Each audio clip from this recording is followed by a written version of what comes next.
And so I'm just going to turn it over to our first speaker, Matt Kahn.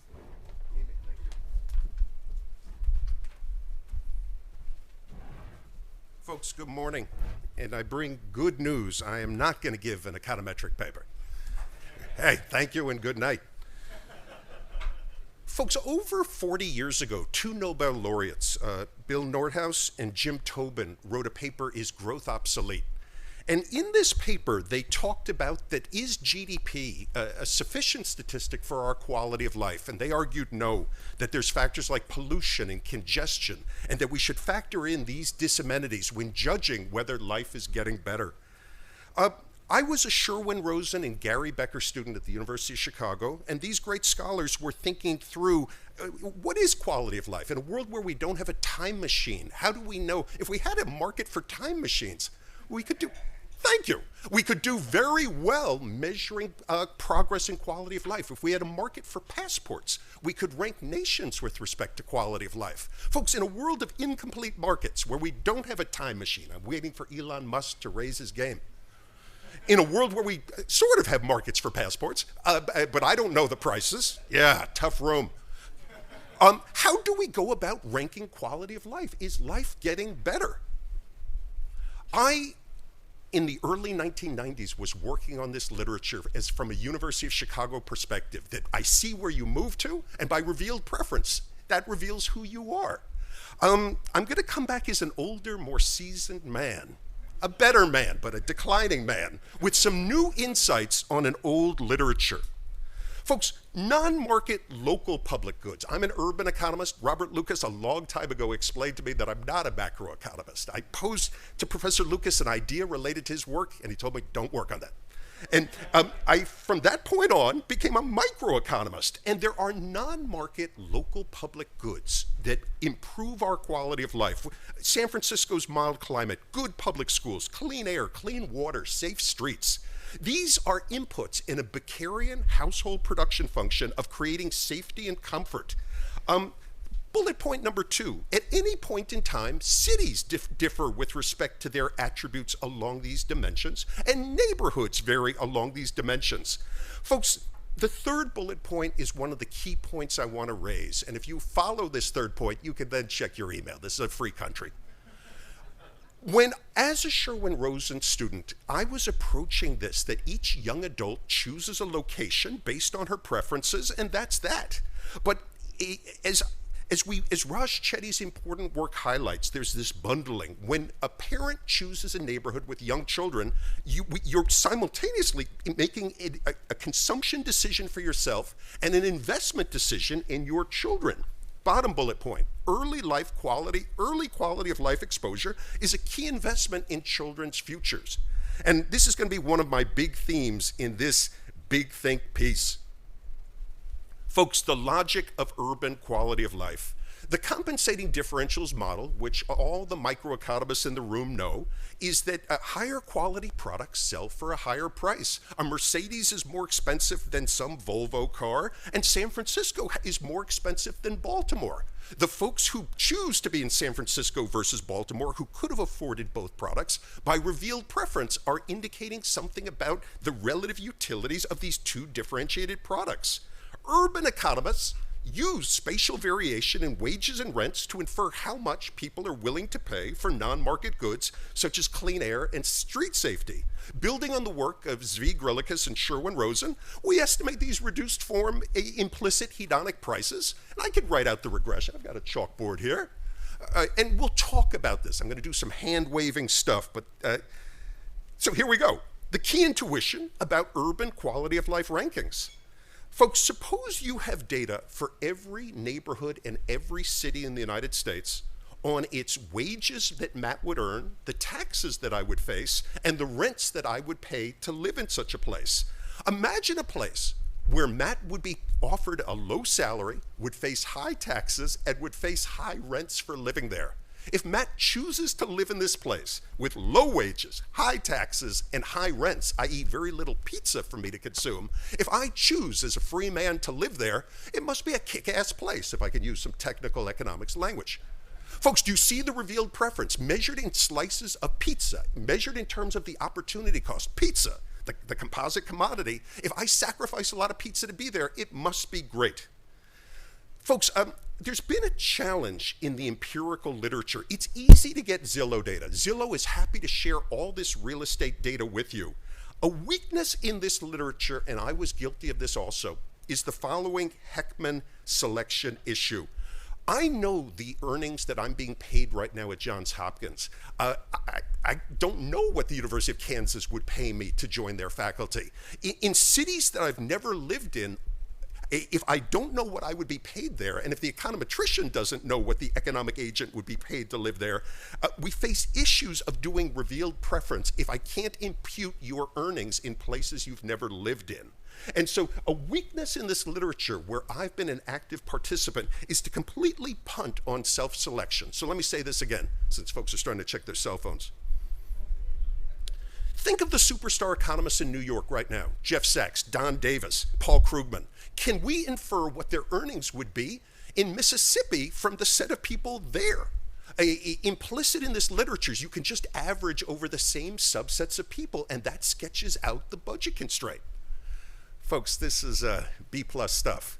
And so this literature has kind of stalled because of this inability to impute the budget constraint. If you bother to read my paper, I cite this paper by Carolyn Minter-Huxby, Chris Avery, and one other co-author, where they do a revealed preference of people's college rankings. So if you get into Harvard, Yale, and Princeton, and if Yale and Princeton offer you a free ride, but Harvard makes you pay full tuition, and you go to Harvard, we can tell who's number one there. Do I have to finish the proof? And so, so because they have complete information on the nonlinear budget constraints and observe the choice you make, they can do the revealed preference exercise much more easily than the urban literature can. Folks, I now want to talk about supply and demand. We had a great day yesterday, but there wasn't that much talk about equilibrium. So, from my Chicago training, there was supply and demand. In a paper, on the demand side, we are risk averse, and as we grow richer, we want more safety and comfort. I look around this room, I see folks who want safety and comfort. So Dora and I wrote the following paper 15 years ago that's generated a lot of cites, and this is in the Sherwin-Rosen, Richard Thaler, Russian roulette tradition. Folks, what the value of life literature says is the following. If I have a gun with 100 chambers and I put one bullet into the gun, and I say to you, how much would I have to pay you to pull the trigger? There's a 1 in 100 chance of death. And so if you set $17,000, then by linearity, under linearity, you're valuing your life, the value of a statistical life, is $1.7 million. What Dora and I do in this paper, in sort of the Kit Viscusi compensating differential style, is we estimate the same wage regression every decade. We're basically looking at what is the wage premium for coal miners who face extra death risk on the job. And we document that the value of a statistical life is rising faster than GNP. And this finding that this survival is a luxury good has been found in many cases, generating hundreds of cites for this great stuff. But folks, more interesting is the supply side. And I know there's a couple of industrial organization economists here. And this is actually a major weakness in modern urban economics. Folks, in industrial organization, there is supply and demand. So there's a demand for differentiated products. A differentiated product might be a car, a refrigerator. On the supply side, there's a for-profit firm choosing what to bundle into a Mercedes. The CEO of this firm is thinking through the costs and benefits of what attributes to bundle into a Mercedes. Should you put in an airbag? Should there be a second cell phone? Should there be special aromas? Tough room. What is bundled into San Francisco? God has bundled in the current climate and mountains, but who bundled in these homeless guys? Who bundled in this pollution? Who bundled in the traffic congestion in Los Angeles or the crime in West Baltimore? These are emergent byproducts of a zillion independent decisions. There's no intelligent design, or there's little intelligent design in a city of what's bundled into this. And so when thinking about the supply side, if San Francisco is so great, why can't we make another one? Las Vegas shows that you can reproduce some attributes of cities, have excellent restaurants, even in a moonscape of recreating some very interesting combinations. An awkward issue, and I'm going to be coming back to Raj Chetty's work in a couple of minutes, is that the poverty rate for a neighborhood, given that we don't have a formal supply side for modeling the supply, the structural supply of local attributes, that we then pay for in the wage and rent equilibrium. There is the belief and the objective reality that areas with higher poverty rates have lower quality of life. Folks, something I want you to think about is whether this is a selection effect or a treatment effect. Raj Chetty's work has been about moving poor people to better neighborhoods. If there is the belief among homeowner voters that if more poor people move in, that this will lower quality of life, they're going to oppose these people moving to their neighborhood. And so while this is a sensitive topic, it's actually crucial to think about the correlation between poverty and quality of life. Let me start here. So I want to talk about, so again, where I'm going is this negative correlation between the poverty rate and quality of life. The sorting story goes as follows. Poor people have lower income, and in a capitalism, nicer things cost more. And so it's a selection effect that poor people sort into these neighborhoods. And an old-style Chicago economist would say this is a choice. A libertarian would say they have chosen to take private consumption over local public goods. That is their choice.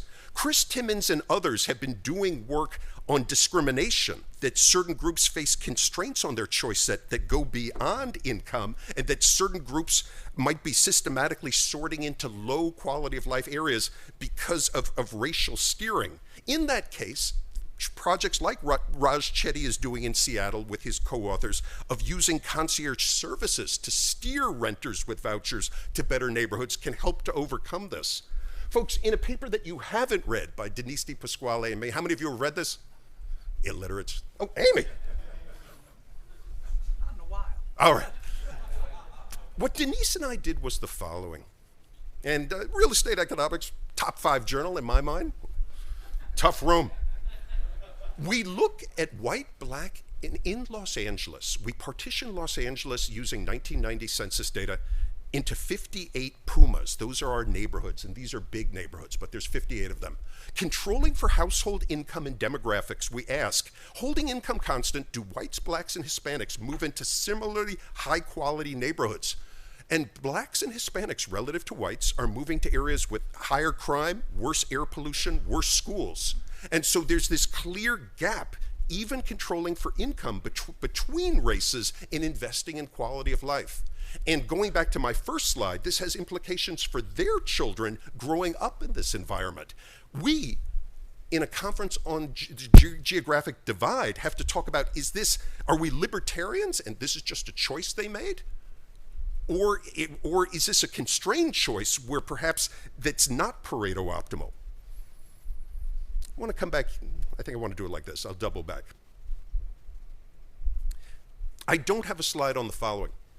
The more politically incorrect point about the correlation of the poverty rate and quality of life being negative is the treatment effect.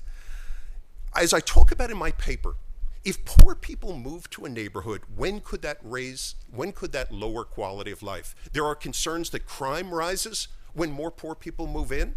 There's concerns, Ed Lazier has a paper in the JPE, if you write down an O-ring theory of school quality, if there's one disruptive kid in a school, if that kid can mess up the classroom, if poor people, in a probabilistic sense, if a poor kid is more likely to be that kid, then by introducing more poor people, you raise the probability of the weakest link being weaker. And so there's legitimate questions, they're sensitive questions, but there's legitimate questions to be asked about the causal effect of if an area has more poor people, what happens to its quality of life? And as I talk about in the paper, even if that is false, if homeowners believe that it's true, they're going to use their power to block poor people from moving into their areas. I love Raj Chetty's agenda. I don't know if it's been, Raj has 3 times my IQ, we're on videotape. There needs to be a political economy discussion of identifying those tolerant communities most willing to welcome these individuals. So Scott Commoners of Harvard Business School has been doing work on mechanism design in the field of refugee settlement. With the Syrian refugees, why did it take so long to settle these people? Why didn't we use Al Roth's mechanism design to figure out which areas in Europe had the least distaste to welcome them and reward these communities for doing so? I want us thinking through the same issues as we think about moving poor people out of poor places. Where do we want the poor to live? Is something I hope we discuss later. I'm worried about the following, and I've learned this from Ed Glaeser and in my own work. I'm worried that one of the reasons that quality of life inequality might rise in America in a time of superstar cities is that we are pushing the poor to live in poor areas. Folks, there's a lot of work going on in urban economics right now on local land use regulation. In my own work, I have found that progressive cities are more likely to engage in these land use regulations that effectively give you an inelastic supply curve for housing. In areas where demand is rising with inelastic supply, you get higher home prices, and this excludes the poor, pushing poor people away from these areas, pushing the middle class away from these areas. There's a cross-elasticity of moving to lower quality of life cities. We continue to have public housing in this country, and this self-segregates the poor. Folks, Jim Rausch and Enrico Moretti and Ed Glaeser so here is an econometric regression with terrible notation. In urban economics, what many folks do is they estimate a regression for person I in city J of her wages as a function of her skills and of the city's average skill. So if Matt Kahn moves to a high-skill city, researchers have found that beta 2 is positive, that there is a spillover effect of living in a high human capital city. Ed Glaeser has written a lot on this, and Enrico Moretti has done some of the better econometrics instrumenting for a city's average human capital level. But what has been downplayed in this literature is this means that if the poor live in a poor place, they're not gaining this benefit, that inequality is going up. When the skilled live in a skilled city, their wages are rising. I think in the face of these spillovers, both positive and negative, we need to have a discussion. Where do we want the poor to live? For their own good and for everyone else's as we try to continue economic growth and reduce inequality. I skipped over this slide. Because the quality of life literature made two mistakes thinking back 20 years. There was the assumption of zero migration costs, and there was the implicit assumption that everyone was a renter and that there were these absentee landlords. What's very interesting, and we spoke about this at length yesterday, is we talked about dynamics, shocks hitting places. There's also quality of life shocks. I grew up in New York City in the 1970s during a very rough time, and my father kicks himself that he didn't purchase property that when it was basically free. Baltimore housing is very cheap right now, and Dora keeps emailing me saying, Matt, don't start buying Baltimore real estate. You don't know what you're doing. I listen to my wife. The quality of life of areas changes over time, whether there's the falling crime revolution, there's been successful environmental regulation. If Baltimore could be connected to Washington, D.C. by a fast train, we've learned from my work in China on high-speed rail of what that does to second-tier cities. Incumbent homeowners bear the incidence of new news. If you own a property in New York and crime falls sharply, you gain a sharp appreciation in home value, like in Harlem's brownstones. This is especially likely to be the case if it's difficult to build new housing. The early quality of life literature assumed zero migration costs, such that we were all on the margin and ready to get up and go.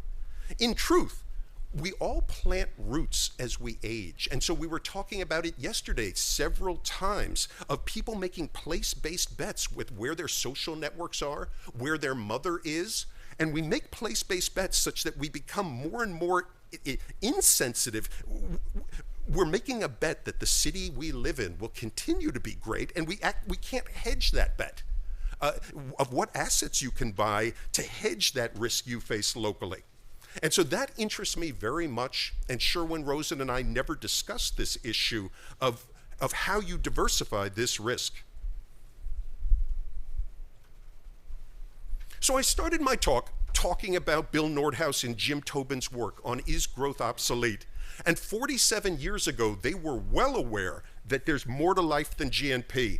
Pete Klenow and Chad Jones had this recent AER where they benchmarked France, China, and the United States, and they took China down a peg. The way I read their paper is there's three dimensions in their work: life expectancy, leisure, and GNP, and France looks much better when you factor in these three criteria. Tough room. Urban economists, including myself for now almost 30 years, have continued to use revealed preference methods. A strict libertarian would say, if somebody chooses to live in the poorest part of Baltimore, God bless. They have taken a rent of zero, and they're free to choose. Looking around, I don't see any Friedmanites. You can't judge a book by its cover. We as economists face a serious issue of revealed preference is one of the major tools we have. When I see you make a choice, what have I learned about you hinges on what the choice set was and what information you have, and are you aware of the long-run impacts on you and your children? So I think there's a key synergy going forward between Raj Chetty's agenda on moved opportunity, Jim Heckman's work on the child dynamic complementarity model, and parents' choice of neighborhood quality of life. And so I think when Chris Foote first contacted me, I thought I was going to give sort of a post-mortem on a literature that is now done, but I'm back. And I now see that this is a very important topic, but the new older me sees that in a world of migration costs, in a world of asymmetric information, in a world of spillovers, that this is actually a much harder issue of thinking about, for each American, what is our demand for quality of life, and why is the supply of good neighborhoods so inelastic? What can be done to increase the supply of good neighborhoods in good cities? Thank you.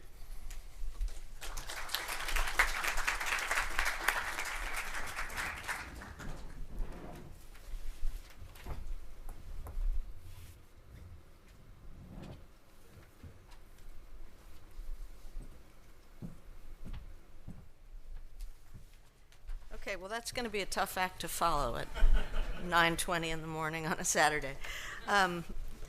Anyways, super interesting, Matt. Thank you. So our paper, joint with Sergio Pinto, who's here as well, is trying to look at this issue of geographic disparities from the perspective of well-being metrics. So how do people experience economic processes? How do economic processes affect their daily lives? And then what are the broader welfare effects? And this is an approach, I think, that's come a long way since we first started sort of bluntly using happiness surveys about 20 years ago in economics, and now we really measure a lot of different dimensions of well-being, and ranging from daily experience or hedonic well-being to how people evaluate their lives as a whole, to even things like meaning and purpose in people's lives, autonomy, all kinds of other things. And I think it's a particularly good approach for addressing questions that revealed preferences don't answer very well. So raising some of the issues that Matt was raising about choice. So I think a lot about situations where people don't have the agency to make a choice, whether because of poor information or because addiction or self-control problems or discrimination, whatever it might be. And so I've been thinking about, when we've been talking about geographic disparities in places that are declining but people stay, and then who moves and why do they move or why don't they move. And I think thinking about stayers and leavers within the context of how much choice they have to stay or leave may explain some of what we find. And then I also think a lot about the welfare effects of macro and institutional arrangements individuals are powerless to change. So how do they reveal a choice? And again, if you think about a lot of the labor market changes that are going on right now, there are people who have skills and all kinds of ways to adapt and take advantage of these changes, but there are a lot of people that don't. And they're the people that tend to get left behind, drop out, do whatever. So the work we are involved in now, and some of which we're presenting today, is also a new departure in most of the work on well-being, in that we don't just think about happiness and unhappiness, but we're thinking about hope and despair. Right? So hope for the future, optimism, or lack thereof. And we find that those are more important markers when we think about the people who are left behind in deprived places.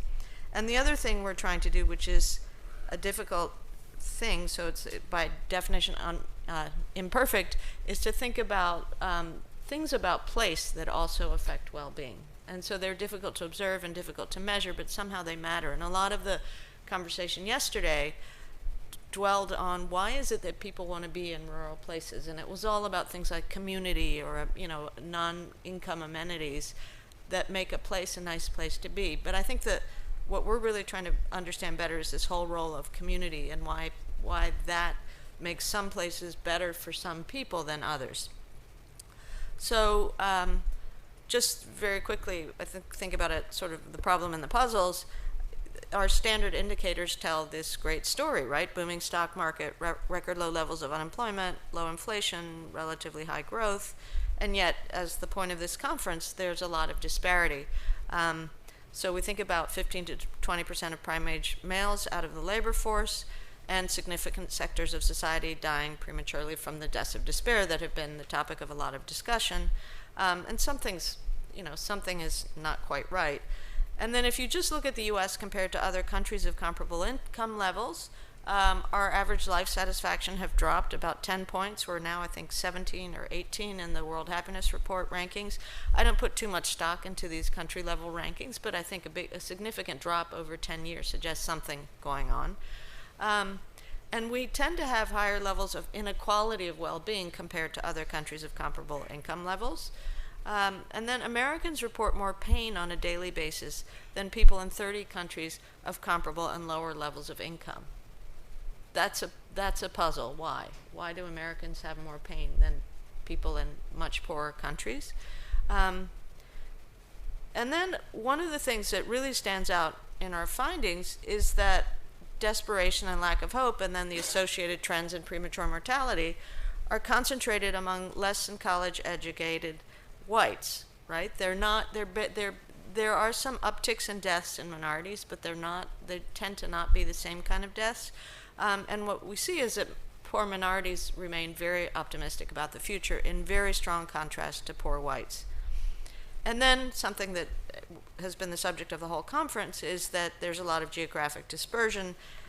We find that it's not just a story of urban-rural or urban versus the heartland, although it very much is, but also that racially and economically diverse places, and that's both factors, tend to be more optimistic and to have lower instances of premature mortality.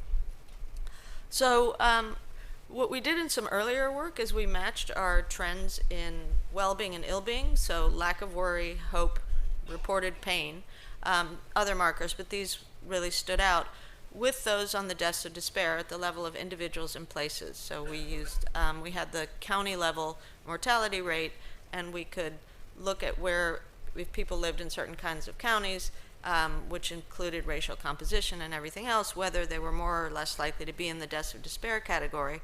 And we found really strong matches between these markers of well-being and ill-being and where the deaths of despair were, suggesting that tracking well-being might be a good way to monitor the health of your society before you get to the point that you have premature mortality or mortality rate going up rather than down. Again, something we've talked about a lot over the past day.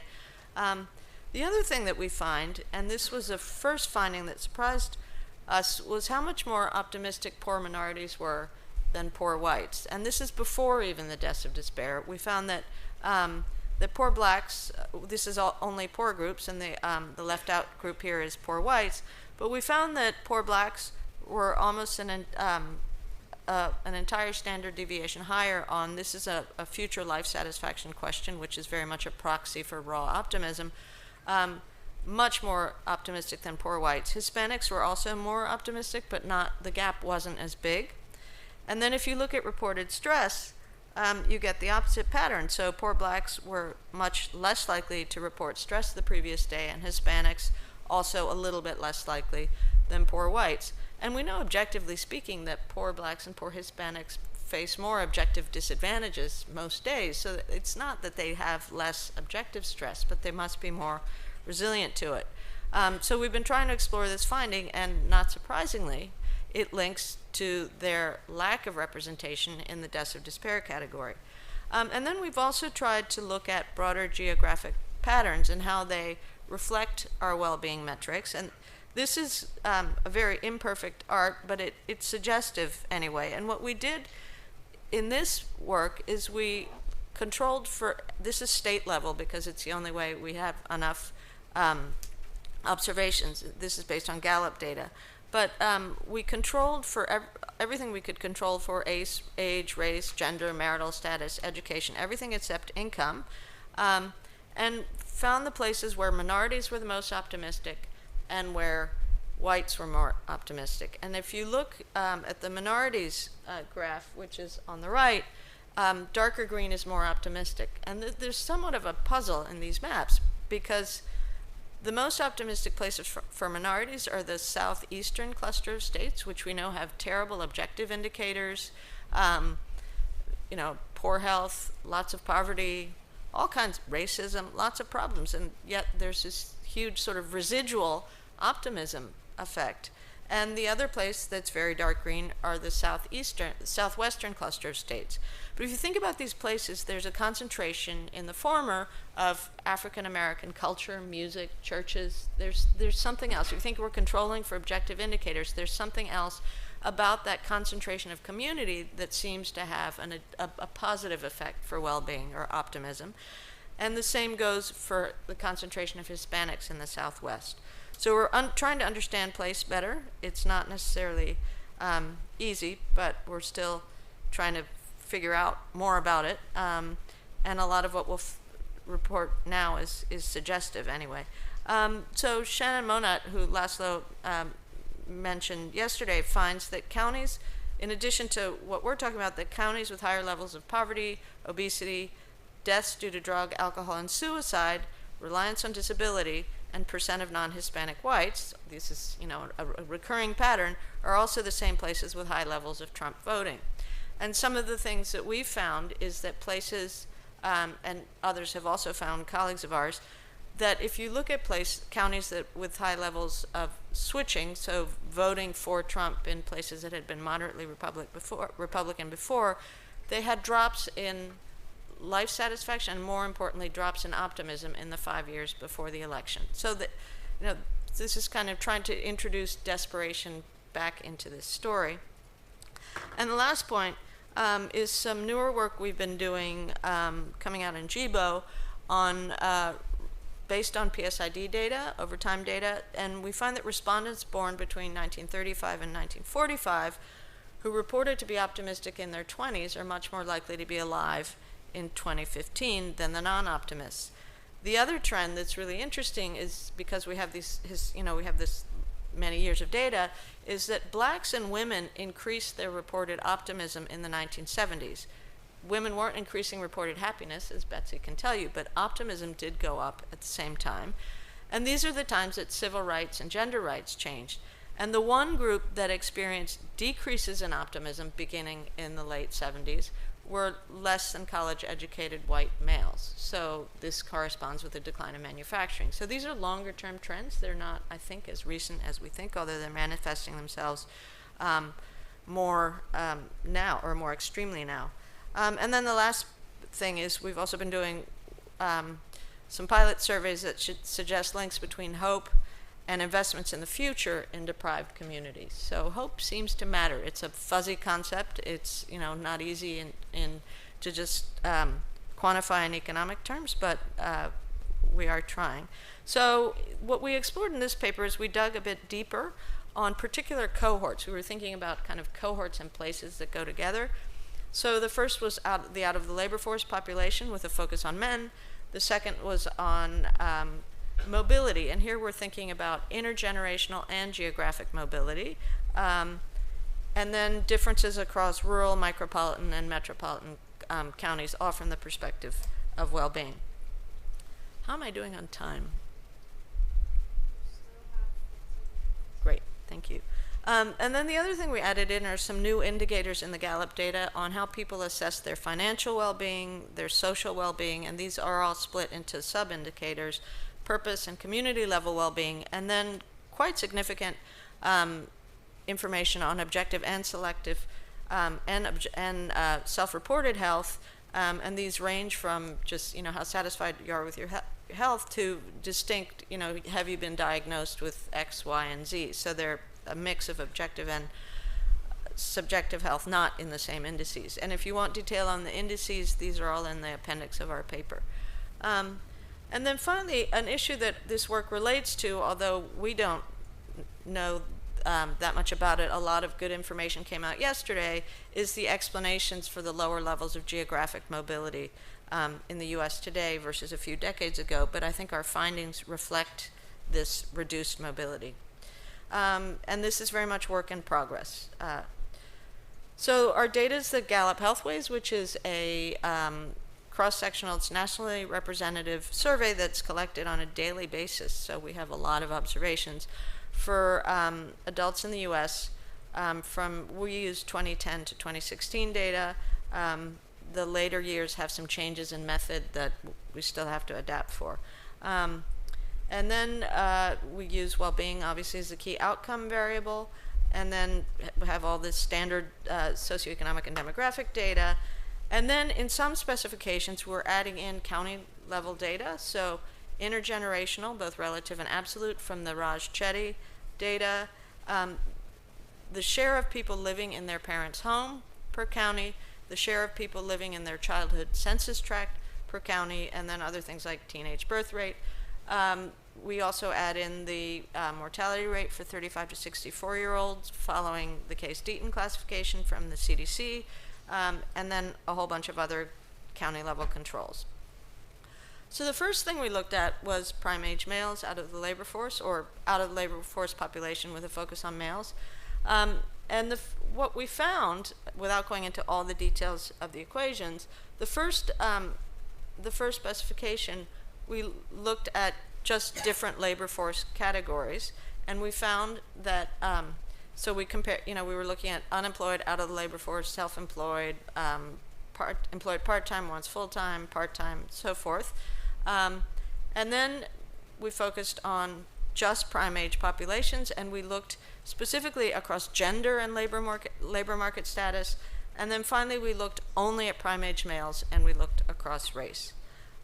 So obviously, ignore the many numbers because you probably can't read them. But just to give you a flavor of the results, for the full sample, where we're just looking across labor market categories, we found that being unemployed is associated with the worst evaluative and hedonic well-being indicators. But prime age, and then for the out of labor force workers, there were real differences across younger and older counterparts versus prime age males. So prime age males out of the labor force report worse health indicators and worse well-being indicators in many dimensions than the unemployed. And that also suggests that this health thing with prime age males, we don't really know the direction of causality. Did they drop out of the labor force because they weren't healthy, or do they become unhealthy because they're isolated at home and on opioids? But that's a whole factor really affecting this cohort and its ability to respond to job offers, or even to desire to respond to job offers, which is obviously a puzzle in today's labor market. Out of labor force youth are quite optimistic because they're probably in school, and older out of labor force people were also not particularly troubled compared to the prime age males, prime age labor workers in general. So when we look at gender, then we get some pretty interesting differences. So prime age males out of the labor force have very low markers of well-being, as I mentioned before. They're close to those of unemployed males, and many of them are worse, so they have less optimism, more sadness, less smiling, all kinds of things compared to unemployed males. But women in all labor market categories have higher levels of well-being than men, including women employed full-time. But the biggest differences across gender are in these more deprived labor market categories. So OLF women are much less likely to have a whole range of negative well-being markers than OLF men. And I think that's because of different dropout reasons. And when you look at the percent of prime age workers out of the labor force that are caregivers, about 30% of them are, and most of them are women. And so at least if they're out of the labor force, women have a purpose. It may not be a great life or a great job, but they have something to do, versus Kruger's time use survey shows that a lot of prime age males out of the labor force spend most of their time playing video games, and obviously that's a pretty toxic combination for your well-being. And then when we look across race, we find that that it really is white prime-age males who have the lowest markers of well-being across all dimensions. And then blacks and Hispanics have higher well-being than whites within every labor market status and across almost every well-being indicator. But the biggest gaps are again in these the more deprived labor market categories, unemployed and out of the labor force. So it seems that whites, when they're in, when they're not in good straits, they're much more affected by not having good jobs or not having jobs or being out of the labor force. And what explains this? Again, a bit of a puzzle. I think in part it's because it's this very strong, the blue collar American dream, image. You work hard, you get ahead, and everybody that is falling behind is a loser. They're not trying, and all of a sudden they're falling behind, and they don't have a narrative, right? They don't have a narrative to explain that. Versus if you think about minorities, minorities have traditionally faced discrimination and have had to build community ties and other ties, coping mechanisms, and those serve them well, I think. Anyway, that's not a full explanation, but that's at least one potential answer for that. And then the other thing is, it seems that prime-age white males are also more vulnerable to opioids. They're much more likely to reside in counties with higher opioid prescription rates, and they fit sort of the same geographic map that Shannon Monad has found about sort of poor health, opioids, deaths of despair, Trump voting. So the geographic distribution of prime-age males, OLF, really reflects this broader geography of desperation. So I have to speed up. So intergenerational and geographic mobility, let me sort of do a spoiler alert and tell you the main thing. What we really find is that our findings are much more driven by where people live. The geographic here meaning you're still in your parents' census tract or you're still in your parents' home, rather than by our data on absolute and relative mobility. Absolute mobility is the expected rank of children whose parents were at the 25th percentile of national income. So a higher value on that coefficient means more mobility. Relative mobility is the slope from an OLS regression of child rank on parents' rank, and so this is much more confusing to interpret because you have a lower value on relative mobility means more mobility. I won't go into the details of how we did this, it's in the paper, but essentially what we found when we have all controls, including individual, socioeconomic, all kinds of other controls, county fixed effects, what we found is that the percent of people, the absolute mobility really didn't show much in terms of well-being, because most of the action is being picked up by percent of people living in their parents' homes or percent of people living in a childhood census tract. So percent of people living in their parents' homes are pretty unhappy, and they're often quite unhealthy. So we find that counties with a higher percent of people living in their parents' homes were more likely to have higher negative affect, lower positive affect across all indicators. And if you think about these counties, you probably have an overrepresentation of prime-age males out of the labor force, who we know are also in poor health and have very low well-being. The percent of people living in a childhood census tract is a little more interesting. So it's associated with less optimism. You're still in your where you grew up. You don't have great hopes for the future. Higher negative affect, so more anger, more worry, more stress. But current life satisfaction is actually okay. So it's kind of, I think about this a little bit like happy peasants and frustrated achievers. So you're kind of stuck where you are, you're happy with your community, but you're not going anywhere, and you know it, and your health isn't that good either. So these are when I think about leavers and stayers, these are kind of the content stayers, but if you think about people who are still in their parents' home, they're the not content stayers. Relative mobility, the same thing, the action again is where people live. And then two interesting data points the county level deaths of despair related mortality rate is associated with basically negatively with every single well-being indicator we have. So if you live in a place, in a county with high levels of deaths of despair, your well-being is very low. And then the other thing that we found when we looked at percent of non-Hispanic whites per county, we didn't find a lot, except that non-Hispanic whites seem very satisfied with their communities. So what I draw from that is whites like living with whites. Just putting it out there. That's, you know, I can't explain it, or it's not clear you can do anything about it. But that when we think about a lot of what came up yesterday about the need for immigration and you know, more population in these densely populated counties, that seems to run in the other direction. And also that we find more racially diverse places are more economically vibrant and healthier.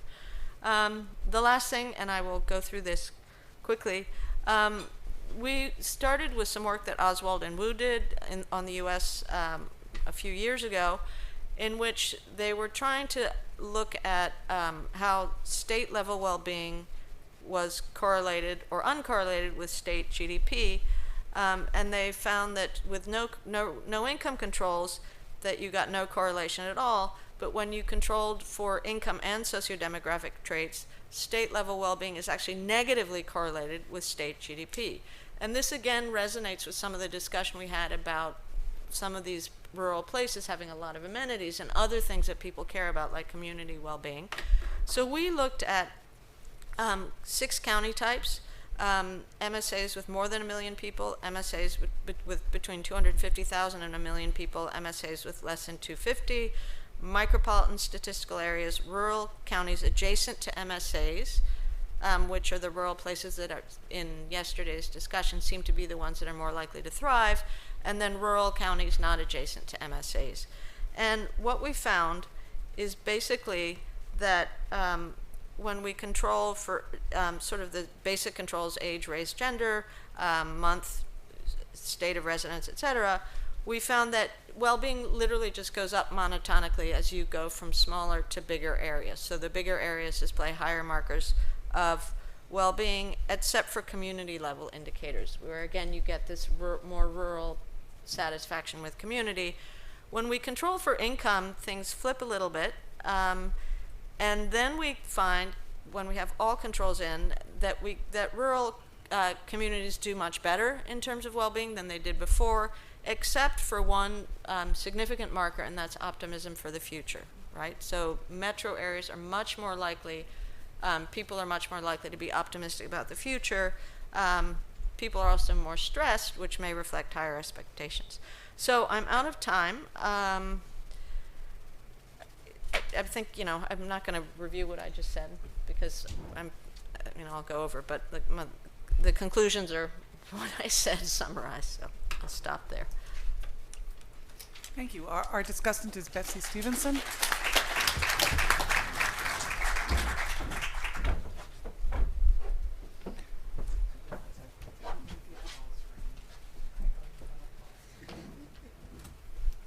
Thank you. It's great to be here talking about these 2 papers.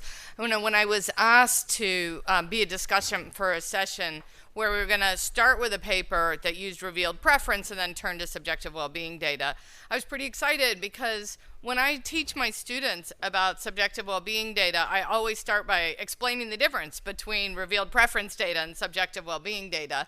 So it's a good place to start here, right? So we have one way that we've been doing for a really long time and we really believe in, which is revealed preference. So we want to see people put their money where their mouth is. I don't want to trust you when you tell me that you prefer apples to oranges. I want to see what you actually do at the store and whether you're willing to make purchase decisions in a way that show what your preferences are for apples versus oranges. And so, but you know, there is this other idea, which is we could just ask people. What do you like, or how well off are you? And it turns out, you know, economists are very skeptical of this because where are the incentives for you to tell the truth, right? Why should you tell me the truth? But what are the incentives for you to lie? So when it comes to things like subjective well-being, it seems like people do a pretty good job of telling us the truth. And there is this additional sort of beneficial thing, which is that when we're looking at revealed preference, we actually can only look at people who can afford to buy the thing that we want to actually see them reveal their preference on. And I think that's going to be one of the challenges with, sort of traditional quality of life measures, is thinking through, like, can you afford it, and what's your preference for it? So now, with all of that, so here's the question, which is, how do we measure whether society is improving living standards for its citizens? And I'm going to start, first off, with just a defense of GDP and income, because I think that it is often the case that we're quick to judge and say, as was Matt said at the beginning, is GDP a sufficient statistic? We should factor in things like pollution, quality of living. We're just not doing a good enough job. And, that's certainly true in theory, right? And that, I'm actually going to do something I hate, which is, oh, now I don't know what just happened. I made my slides disappear. There we go. It was that I think I'm making them come back. Come back. Well, that serves me right. Well, what I will just, somebody's controlling it. It was not me. Okay, hooray! Yeah. I appreciate that. So, now I just need to be able to advance them. But so let me start with, so it's theoretically the case that, of course, GDP could be terrible, right? We could raise GDP tomorrow by canceling everybody's vacation and making everybody work extra long, and we would get higher GDP, but I think we'd probably get lower well-being. So that's sort of the idea. Now I'm going to do this thing where I skip ahead, and then I'm going to come back. That's the thing I hate. So many things. So income and GDP isn't everything, but it's actually pretty good. So I'm going to come back and actually show you this first fact, that GDP is correlated with high levels of subjective well-being. But I really want to say it doesn't have to lead to a higher subjective well-being. And that's why people get very antsy, because it's possible, right? There's the famous Kennedy quote about how GDP doesn't capture things like the joy of our children and the beauty of our surroundings. And so maybe, it'll be a terrible thing. And I actually had this on my slide, which what you said earlier was like, what we really care about is the budget constraint. We really want to understand what choices people can possibly make.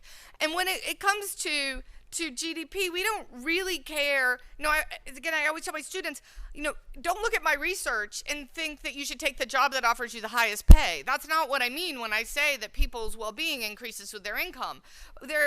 I think that GDP is sort of a proxy variable, or income is a proxy variable for the opportunities that you have. And people with more opportunities end up better off. And it turns out when people have more opportunities to earn higher incomes, on average, people earn higher incomes. And that's why it's so darn correlated. Now I'm going to come back and show you. Well, actually, the thing I wanted to show you is, look, it's the case that hours of work have gone down. When we get richer, we do consume more leisure. That's been true for a really, really long time. My children do not work, and I do not want them to work. They are 10 and 6 years old. They are not supposed to work. And it turns out that, historically, kids did work. My daughter, when we were in Australia last, decided to buy a book for her classroom, and it was a book about a 6-year-old who was sent to Australia for stealing, and was on her own and working really hard. And it's this totally sad story about this 6-year-old trying to eke out a living, and then she dies of typhoid. And I was like, really? We're bringing this to your school? And Matilda's like, that's history, Mom. So that's history, right? Kids worked at young ages, And now they don't, and that's good. People worked at old ages. They worked until they died, and now they don't, and that is good. So we see hours are coming down. Some of it's coming down through prime age men, and we think that's a problem. But in general, when we actually want to see hours come down, and historically that's what we do when we get richer. So this is the sense also in which GDP is an imperfect proxy, because if we didn't let these hours come down, GDP would be bigger. And that was mentioned earlier, in France, they have less income, but they have more time to sit around in cafes, and they seem to like that. So you can see the French data down here. The German data is unbelievable. They seem to hardly work. Very happy.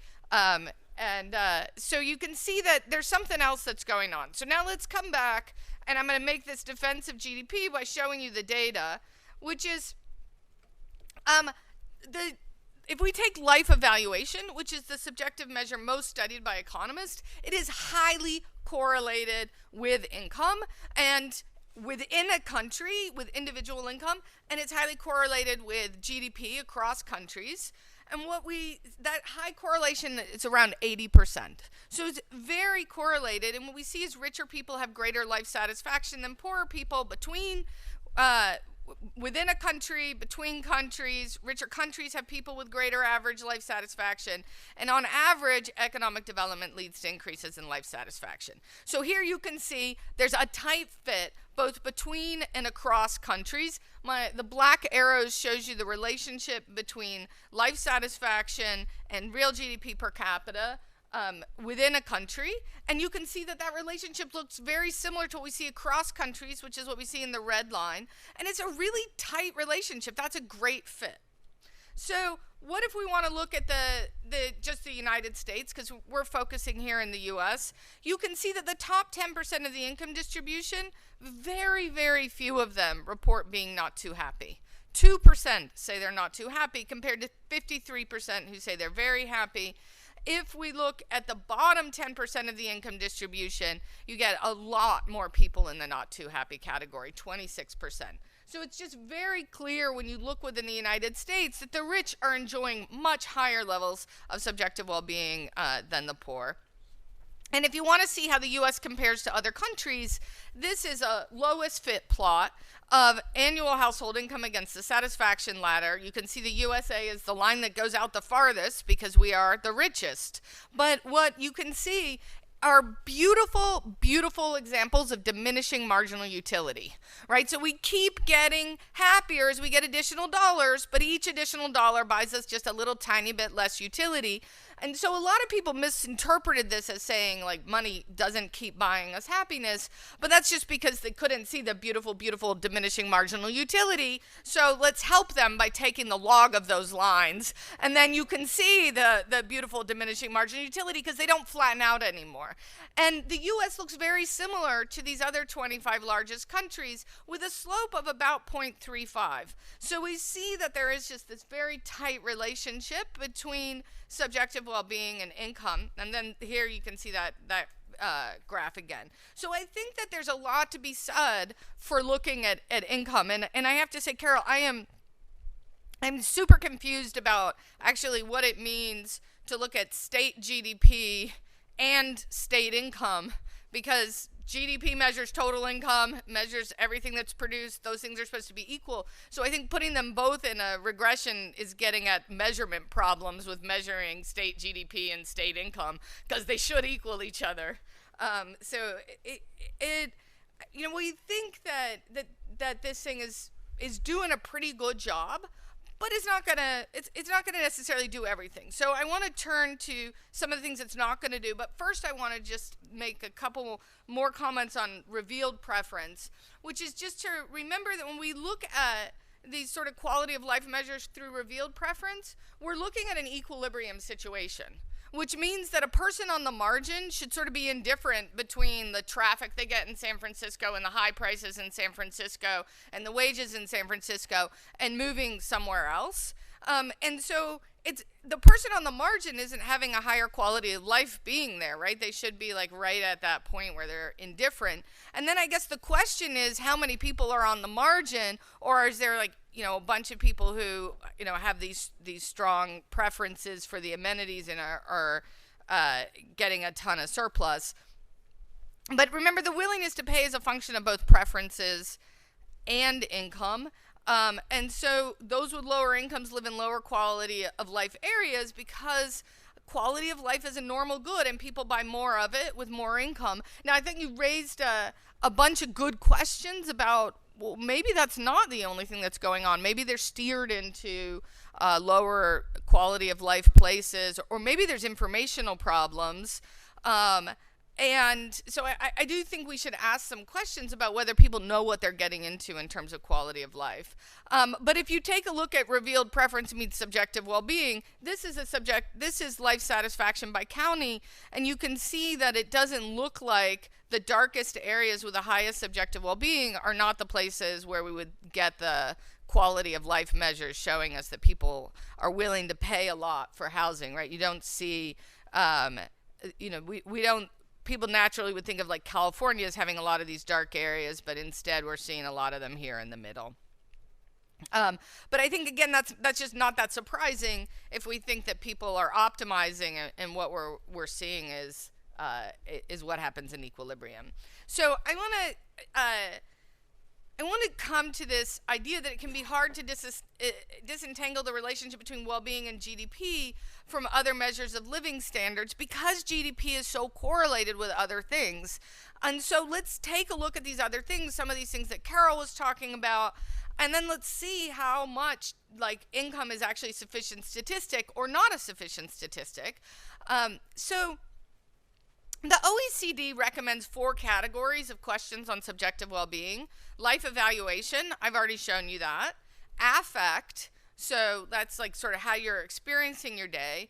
Eudaimonic well-being, and then domain evaluations. So I'm going to really focus on what I call hedonism versus eudaimism. I always mispronounce eudaimism. So psychologists describe 2 distinct concepts of well-being that are revolving around distinct philosophies. So economists have mostly focused on these ideas that well-being consists of pleasure or happiness, and eudaimism is the idea that well-being is the actualization of our human potential. So we can think about whether these things are going to show the same kinds of relationships. So this is life satisfaction 5 years ago, and you can see that it also, and I'm going to show you almost all cross-country data, but I can tell you that the data looks very similar if we were looking within a country, any given country, in particular the U.S., and you can see that the U.S. sits mostly on the line in a lot of these cases, and I'll point out where it doesn't. So this is life satisfaction 5 years ago, and the correlation looks exactly the same with GDP today as if we were looking at current life satisfaction. So we do see we see some stickiness, but I think that's because we see some stickiness in the income as well. And now I think this is the measure you were calling optimism, which is what's your expected life satisfaction in 5 years. And you see that there the correlation with current income is a little bit flatter, but still highly robust. So there's a correlation of 0.4, but highly significant. So what now if we turn to positive affect, like enjoyment, happiness, calm, smiling? Well, happiness we see has a pretty strong correlation with GDP per person. You can see the U.S. actually sits a little bit higher above the line, but as countries get richer, as people get richer, they experience more happiness. They also experience a bit more calm. So did you feel calm all day yesterday? We see a tight relationship there as well. Now, again, the correlation coefficient's coming down a little bit, but again, still highly statistically significant. And you can see the relationship. There's some outliers, but it's still pretty clustered around the line. What about, did you smile or laugh a lot yesterday? Again, same thing, positive upward correlation. Did you enjoy your day yesterday? Positive upward correlation. So in sum, that's hedonism, or as most people call it, happiness, is strongly related to income across countries and within countries, including the United States. So richer countries have more people who are more satisfied with their life, happier, experience more enjoyment, and are calmer. So that's okay, what else are we going to get from looking at other measures? Because I just showed you everything's pretty much correlated with income. Well, now we're going to turn to see some stuff that looks a little bit different. So we could go to negative affect. So I start with pain because pain is the one where we see a very strong negative relationship. And here, what we see in the regression is that the U.S. actually is exactly on the line and looks exactly where it should be in terms of being a richer country with less pain. So as pain goes down, people, as incomes go up, people tend to experience less pain. And I think this was a point that Alan Kruger originally noted, and I think it has been very informative for us to think about the relationship between income and pain. Depression also goes down with income. Fear goes down with income. And you can think about that as people buying more safety, one of the other issues that was mentioned. Anger, however, does not relate with income. Sadness is unrelated to income. Worry is unrelated to income. Although worrying about money, pretty related to income. Stress is actually upward sloping. More income, more stress. And you see this, the U.S. looks exactly like this. You see this within countries as well as what we see across countries. So many measures of negative affect, anger, sadness, worry, are uncorrelated with GDP per capita. Stress rises as countries get richer, and both depression and fear and pain fall with GDP per capita, but both have clear potential relationships with GDP per capita. So what about, what I call this is, what about how my first grader experiences his day? His actualization of his human potential, meaning, learning, control. And this is where we see that there aren't strong relationships with income. And I think this is actually the place for us to start focusing our energy if we want to think about what are the measures of quality of life that are going to tell us something different besides income. And here, were you proud of something you did yesterday? It's really important to have pride.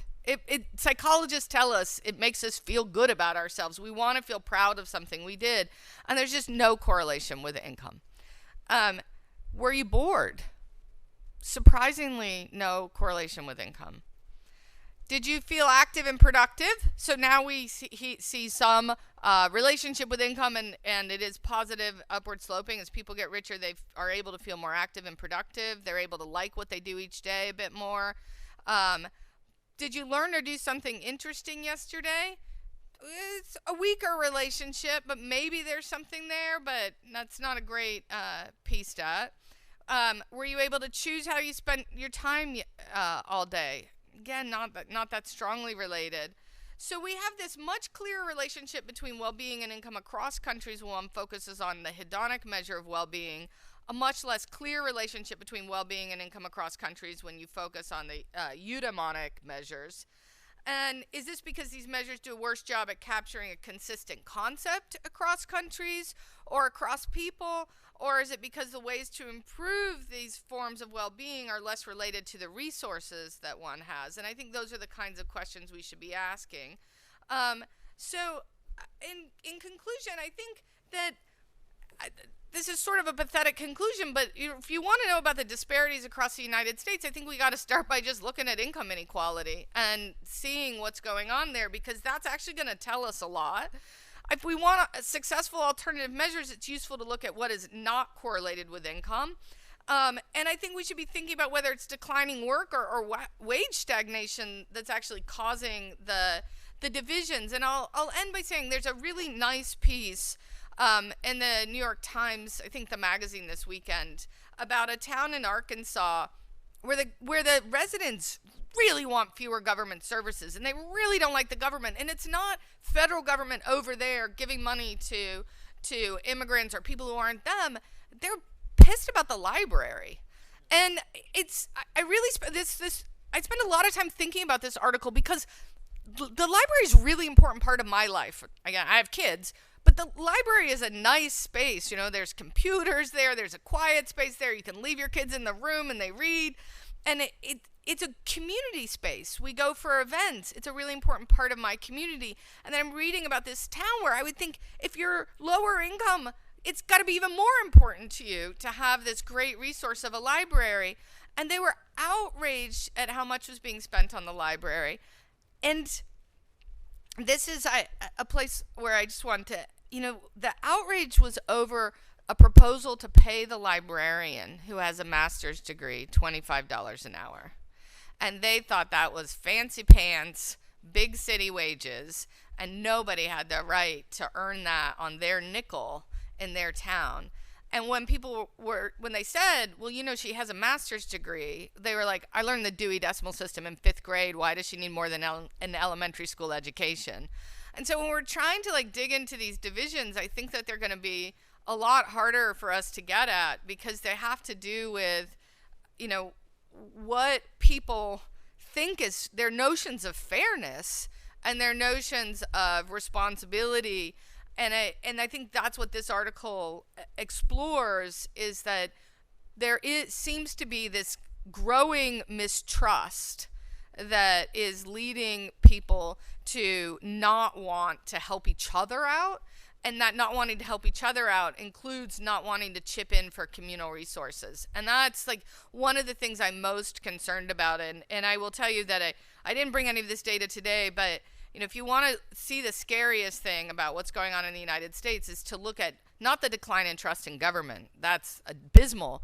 But it's actually the decline in interpersonal trust, that we're not trusting each other. And those declines terrify me. And you see this in this article about Arkansas. If you're not trusting your neighbor, you're not chipping in for the town library. And without the town library, your kids aren't getting the education that they could get. Thank you. Thank you, everybody. So we're going to have a little bit of time for discussion. If you want to ask a question, you should put your little tent up like this. And there are 3 folks going around with microphones, so please wait until they come so everybody can hear your question. So, open it up to the floor. Steve? So I love Betsy's discussion, but I wanted to actually sort of think about a point that Dr. Graham made, which was about whether what we're talking about, and we're talking about all yesterday, is something new or something old. And I think about teaching my economics of poverty course, and I often talk about sort of very flat or increasing childhood poverty while U.S. poverty has fallen. And I go back and I talk about changes that happened starting in the earliest part of the last century with the falling return to physical labor, and through much of the latter half of the last century with falling male labor force participation and falling marriage rates. And I think about the 1970s and 80s when we talked about manufacturing workers who stayed in Flint, Michigan for decades, and really didn't consider taking jobs. And we could talk about union benefits, but these people were just, in many ways, not willing to take a job that paid half of a job they'd previously held. And what we didn't talk about, and I think Dr. or Carol talked about this, sort of pointed to these ideas that this stuff has been happening for a long time. And things are much worse now in terms of male labor force participation and more concentrated. But something that sort of struck me early or throughout yesterday was, is it just a really big shock? Is there something, is the China shock that we talked about last time just much bigger and much worse than anything we've seen before? And a lot of what's going on is sort of these sort of extreme effects that people have, even psychological effects people have from loss, that's very different from the effects we have in gain. And no one's talked about prospect theory over the last day and a half, but I think we really need to think, how much has the decisions people have been making in these poor, deprived places, the anger they're feeling in poor, deprived places, the unwillingness to cooperate in poor, deprived places, being driven by these extreme effects that people feel when they lose a large amount. And when I saw what happened in that picture the other day to loss in manufacturing jobs during a 7 or 8 year period, concentrated in probably what was spatially only about like 20% of the area of the U.S., it's just dramatically striking. And those types of losses can change places and can change a generation. And I just wanted to put that out there as something to think about.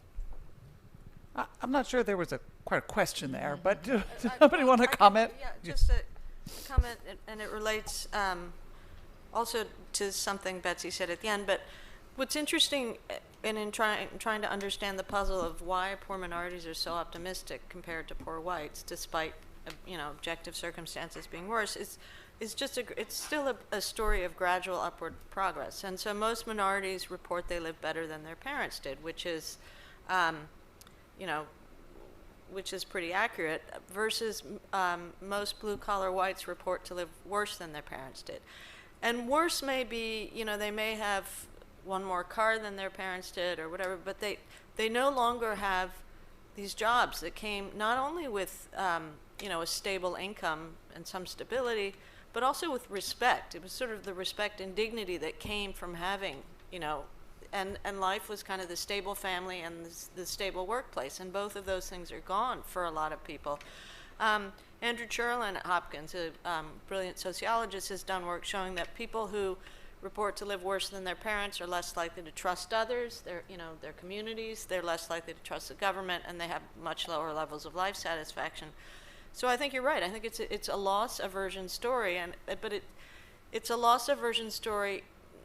It is about losing income and status, but I think it's also about kind of losing a whole way of life that has as much to do, in my view, as technology-driven growth as it has to do with China. But yeah, the same jobs are just not coming back.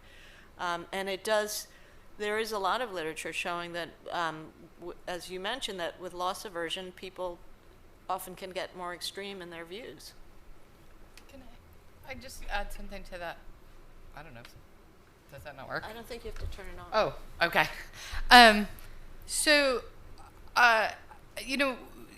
This idea that people aren't doing as well as their parents, that's right.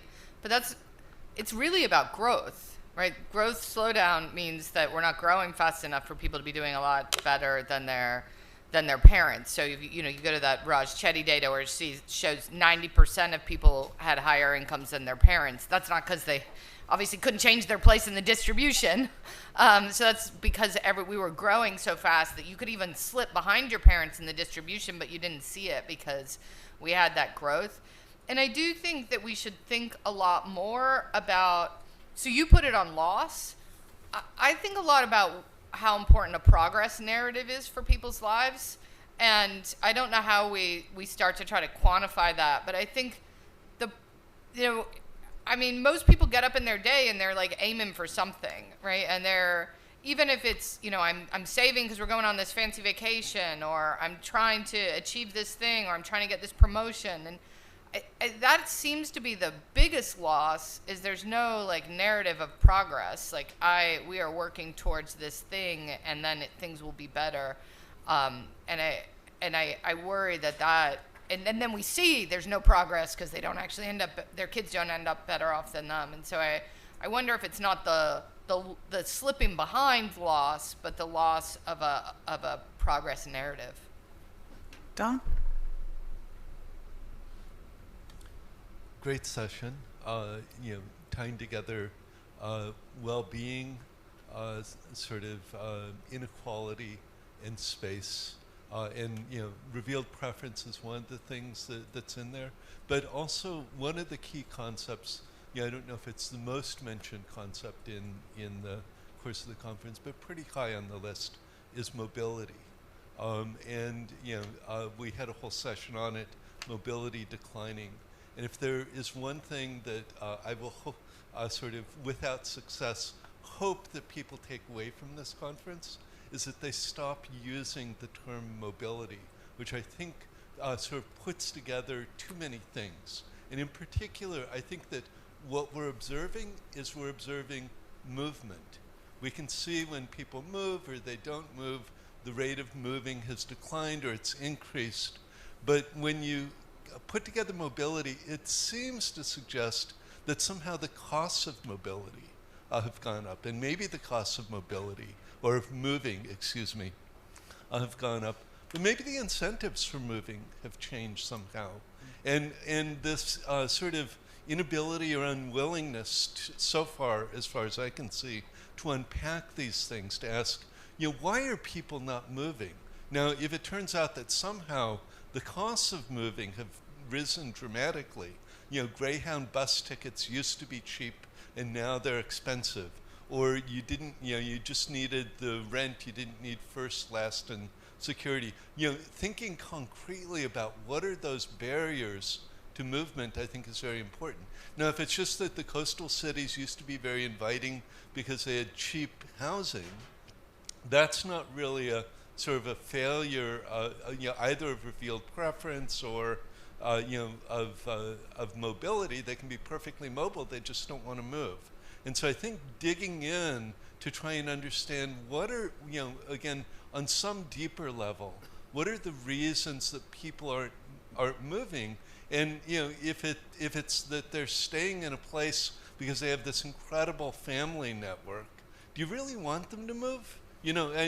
So in any case, I think that you have to diagnose why these changes are happening in more detail to understand what the remedy is. So I absolutely agree. So at the end of my exciting paper, I talk about Southwest Airlines and forming portfolios. In Sherwin-Rosen's original, you move to Dallas and you're stuck in Dallas. Southwest allows you to form a linear combination, spending a week in New York City or San Francisco. So you get into questions of how you form combinations of cities' attributes from where you visit. And so I think the quality of life literature, from my perspective, since we didn't have daily data on where you spent your time, there's work in China right now. There's a new paper that when it's very polluted in Beijing, people take more bullet train trips to clean cities outside of Beijing. So no one's finding what I'm saying interesting. But this is how you form a linear combination and protect yourself when you face high disadvantages. So I would say that our strategy set is actually increasing. Walter Oy said that with air conditioning, we can now offset much of the South's humidity in a household production framework. And so new technologies, air conditioning, transport, Southwest, actually increases our menu. So you can see somebody living in a, quote, low quality of life area, but whose quality of life is actually rising because they have a greater menu to tap into. Dan? Dan Sickle from Wellesley College. So I have a comment, not a question. There was this interesting conversation that kind of prompted part of Betsy and Matt's talk about is GDP a sufficient statistic.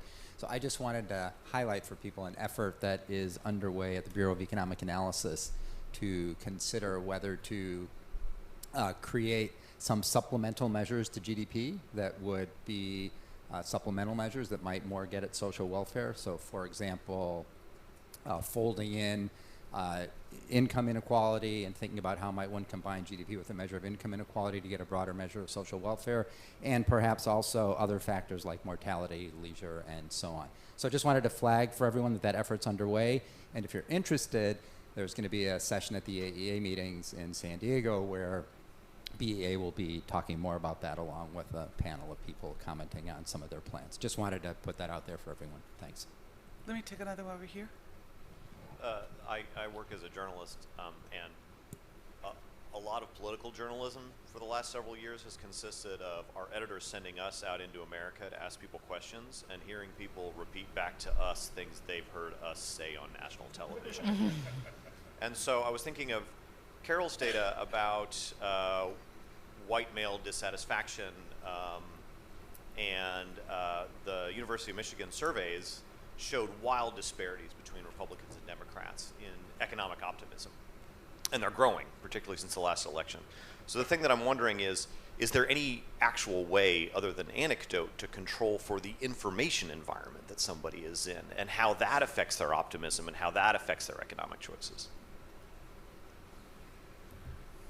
I wish we had a control for which kind of news people watched. I can imagine, though, I mean, I haven't tried to do this, that you could get some sort of data at the county level of which are the media types that are most prevalent, and I think that would tell you a lot. It's a good idea. But I do think that there are, like, economic optimism people do seem to respond to that question as if they're cheerleading for their political team. So, Republicans now are very optimistic, Democrats not so. If things switch in the next election, so will that, I'm sure. But a measure of optimism, like what do you expect your life satisfaction to be in 5 years, isn't going to be moved in the same way, because it's asking you to think internally about you, and not prompting you to think about the economy writ large. So I'm just going to take a moment to ask the last question, and then we have a break.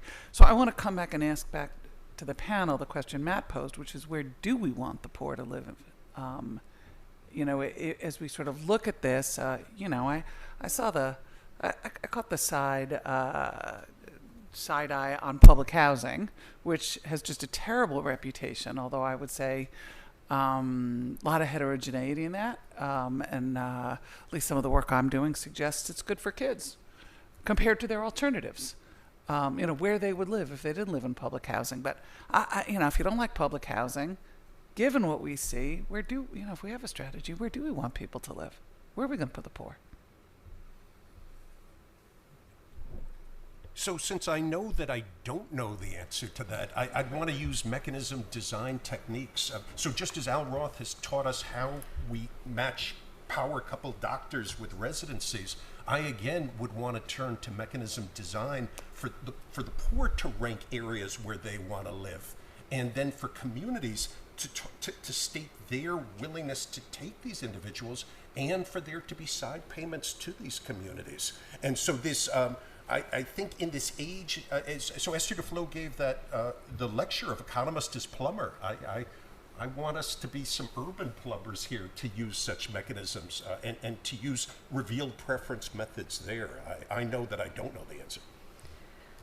I don't really know the answer either. I think there are a lot of lessons, though, in some stuff I've been looking at in terms of community efforts to deal with things like the opioid crisis, but the ones that are successful tend to deal with opioids, obesity, poverty, all at the same time. And they require kind of public-private partnerships and local level leadership. And one of the things that they tend to do that isn't very expensive is engage people, whether it's in volunteering or community activities. And it seems simple, almost stupidly simple.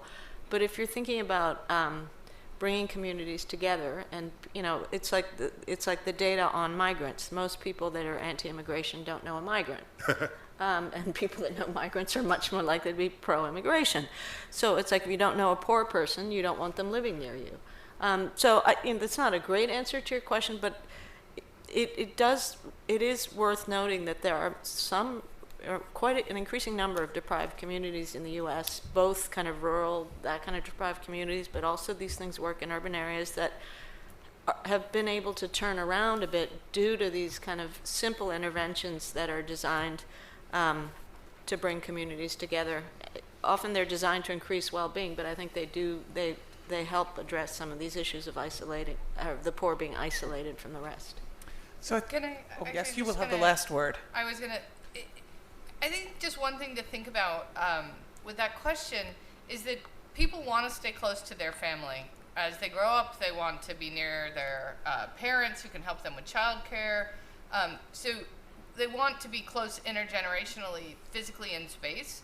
If we're going to have mobility, then we actually have to have mixed communities, because if lower income people are living separate from higher income people, then a lower income person who becomes a higher income person is then sort of by definition separated from the people that they love, and we don't want that. People don't want that. And so I think you have to figure out how you're going to mix people in space if we're also going to have people being able to, take advantage of the land of opportunity and move up the ladder. So that is going to be the end of this session. Let's thank our speakers.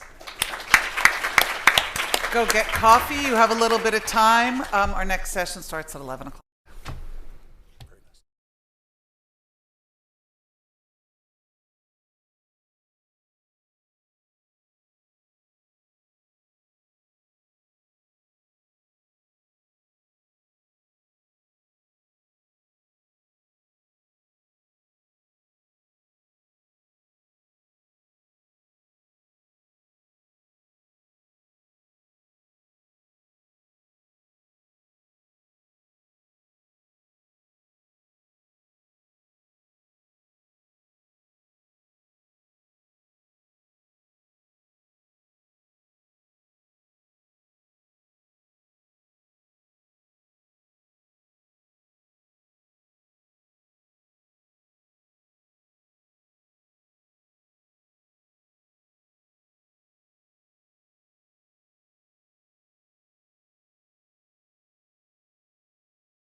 We have saved the best for last, and obviously the best audience and the best speakers, the most important topics.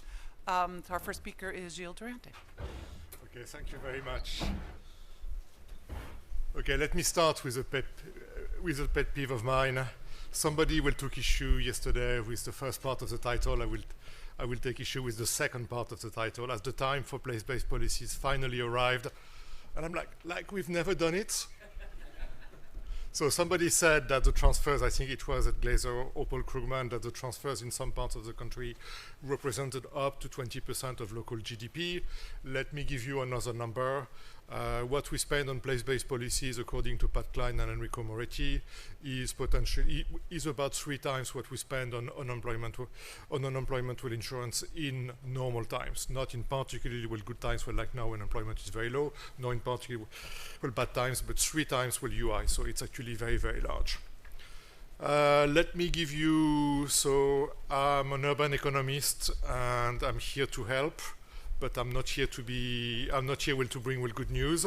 So I'm going to be very pessimistic about what place-based policies can achieve, but I'm not against that. I mean, I'm going to conclude that we'll probably need to do more, but we'll need to do more because that's an uphill battle.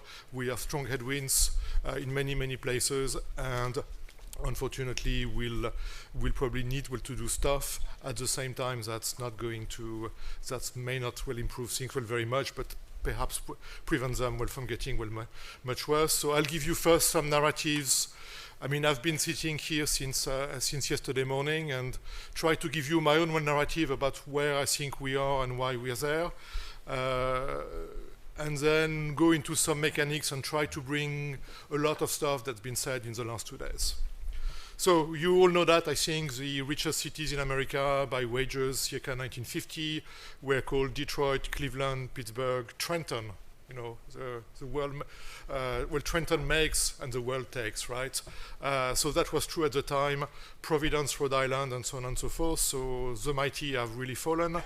What is less well known about those places is that those very prosperous cities were specialized in key manufacturing sectors and were vertically integrated, doing everything from the conception of products to running the show, exporting, selling, and so on and so forth, producing, etc., etc. So vertically integrated, I think, is really important.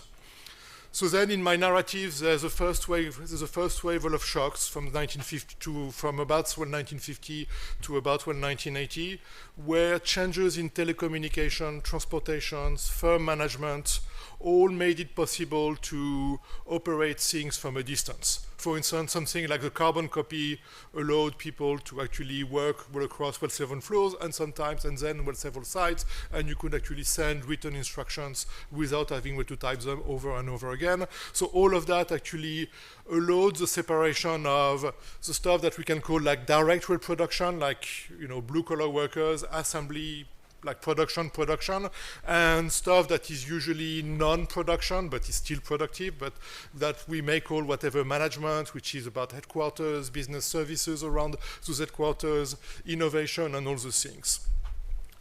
Which in turn has led, and this is something that we did with Diego Puga many years ago, which has led to this bifurcation into management cities and production cities. So between 1950 and 1980 plus, we moved from a world that was about specialization by sectors, and you were city X and you were working in sector 12, and you were with city Y and you were working in sector 25, and so on and so forth, to a world where you had management type cities doing white-collar, well-type activities, and a world where you also had blue-collar, well-type cities, which had lost their white-collar type employment. At the beginning of that shock, everybody suffered. Everybody suffered. Those that were bound to be, or those that were to become white-collar places, as well as those that were to become blue-collar places. The crisis in New York for many, many years New York was an industrial powerhouse. 30+% of its employment was in manufacturing. We are now down to less than 1%. And during the heydays of that transformation, it was a lot of pain. It was a huge amount of pain for the New Yorks, for the LAs, well as the world, as well as for the Trentons and the Pittsburghs. But eventually, those places that went into management and innovation, they gained and they expanded, with the argument that maybe in the background, actually, the agglomeration effects for those activities may be stronger, and those activities actually expanded because this may be also where the country had a comparative advantage. The cities left with production, they lost. So in the best case, they went from Pittsburgh, whatever, 3 million, and shrinking and stabilizing, and then, yes, they were sort of okay.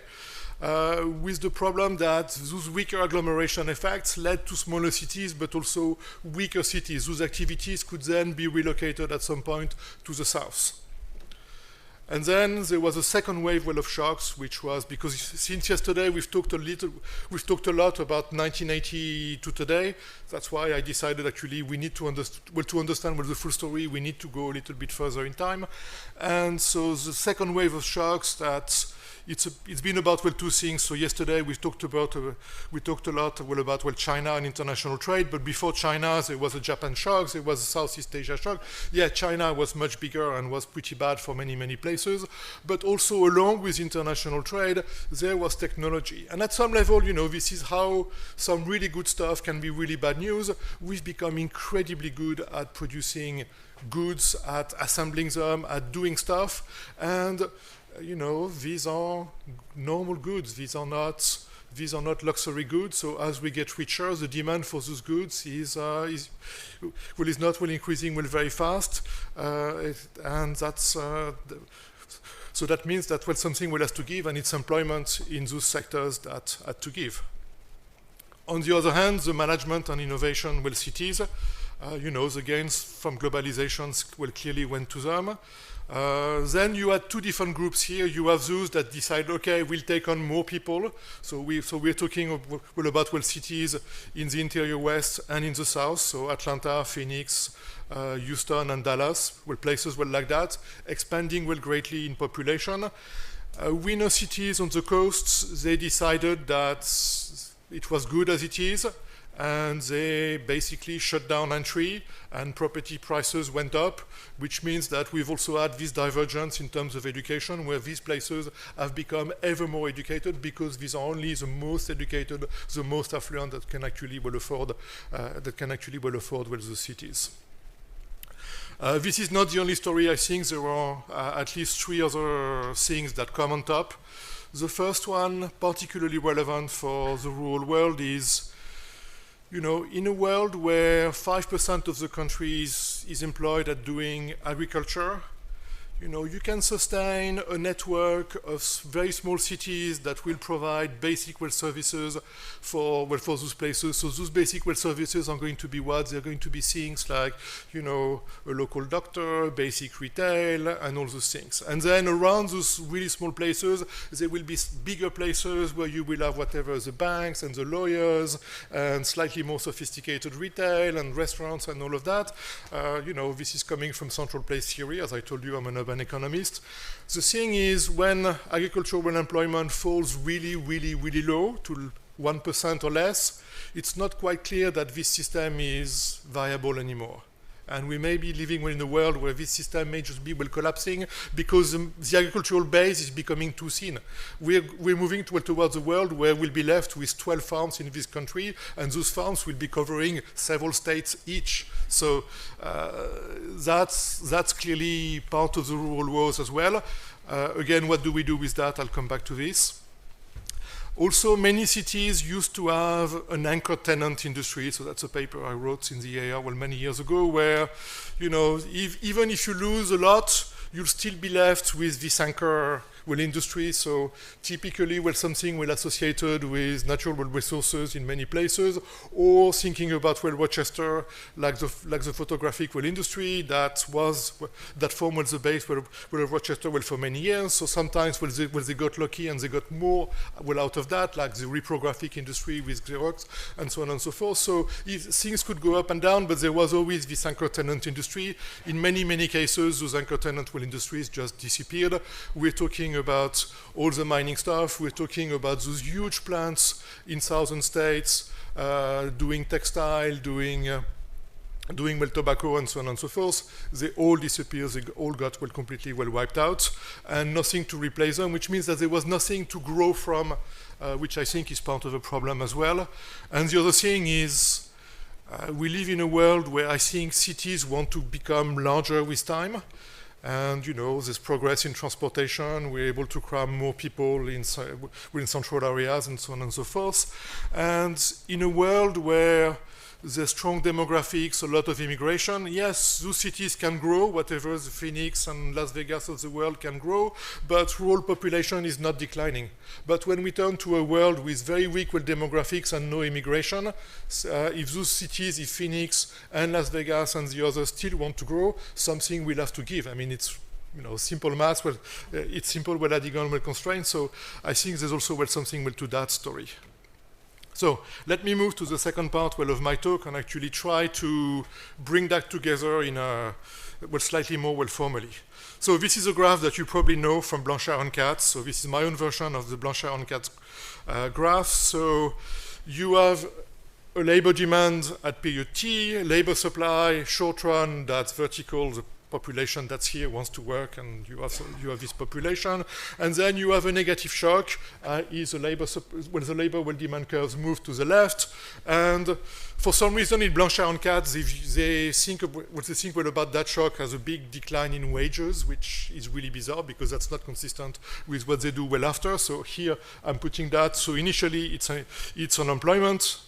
Then what's happening over time is people will move out, so the labor supply curve, the short-term labor supply curve will be moving to the left more or less fast, depending on mobility. And in terms of labor demand, what's happening is wages slowly adjust downwards. And as wages are adjusting downwards, what you have is local entrepreneurs then saying, okay, it may be worth creating new firms. You have firms from outside that may say, okay, this location has become more competitive, more attractive. So you also have the labor demand that moves to the right. And the big question that Blanchard and Katz is asking is which of those two adjustment mechanisms with, and at what sort of pace. So then the way it works is eventually, after 5 to 10 years, you have the labor supply curve that has moved quite a lot. There's a lot of mobility, and the labor demand curve that has bounced back. So given that those graphs can get pretty quickly very complicated, let me just show the long term of that. So the long term is you have this labor demand shock that pushes the labor demand curve very far to the left, and then it bounces back. But at the same time, the labor supply curve, in the long run, is pretty flat. So a lot of the adjustment is through mobility, and the process is reasonably quick and not too painful. So in terms of implications of that for that sort of world for place-based policies, you may still want to do a little bit of stuff. Welfare transfers in places that have bigger shocks are probably in order.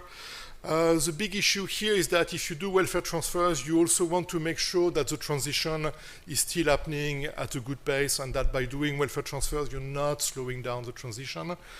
And you may also want to do place-based policies in terms of both on the supply side, like retooling workers, local capacity building for entrepreneurs and that sort of stuff, and attracting firms from outside so that the labor demand curve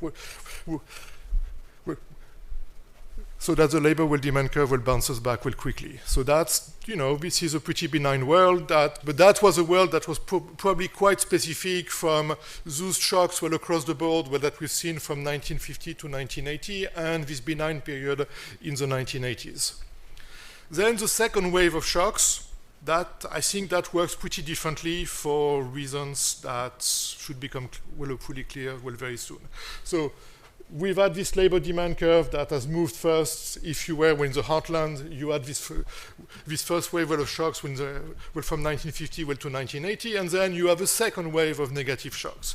But the response in that case has been different, in part because in part because the labor supply curve is actually pretty different. So here what I'm showing is I'm actually starting to distinguish between population and labor, because I think we need to do that. And actually population is pretty immobile. I have two stories for that.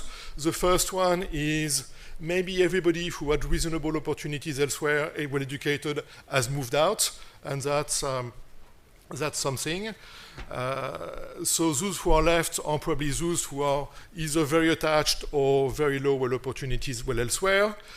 And the other thing that is, as people move out, the cost of living well locally is becoming really, really cheap. You know, the cost of housing is collapsing, and you can basically have a house for essentially free, which means that that's giving you strong incentives not to move and actually to stay.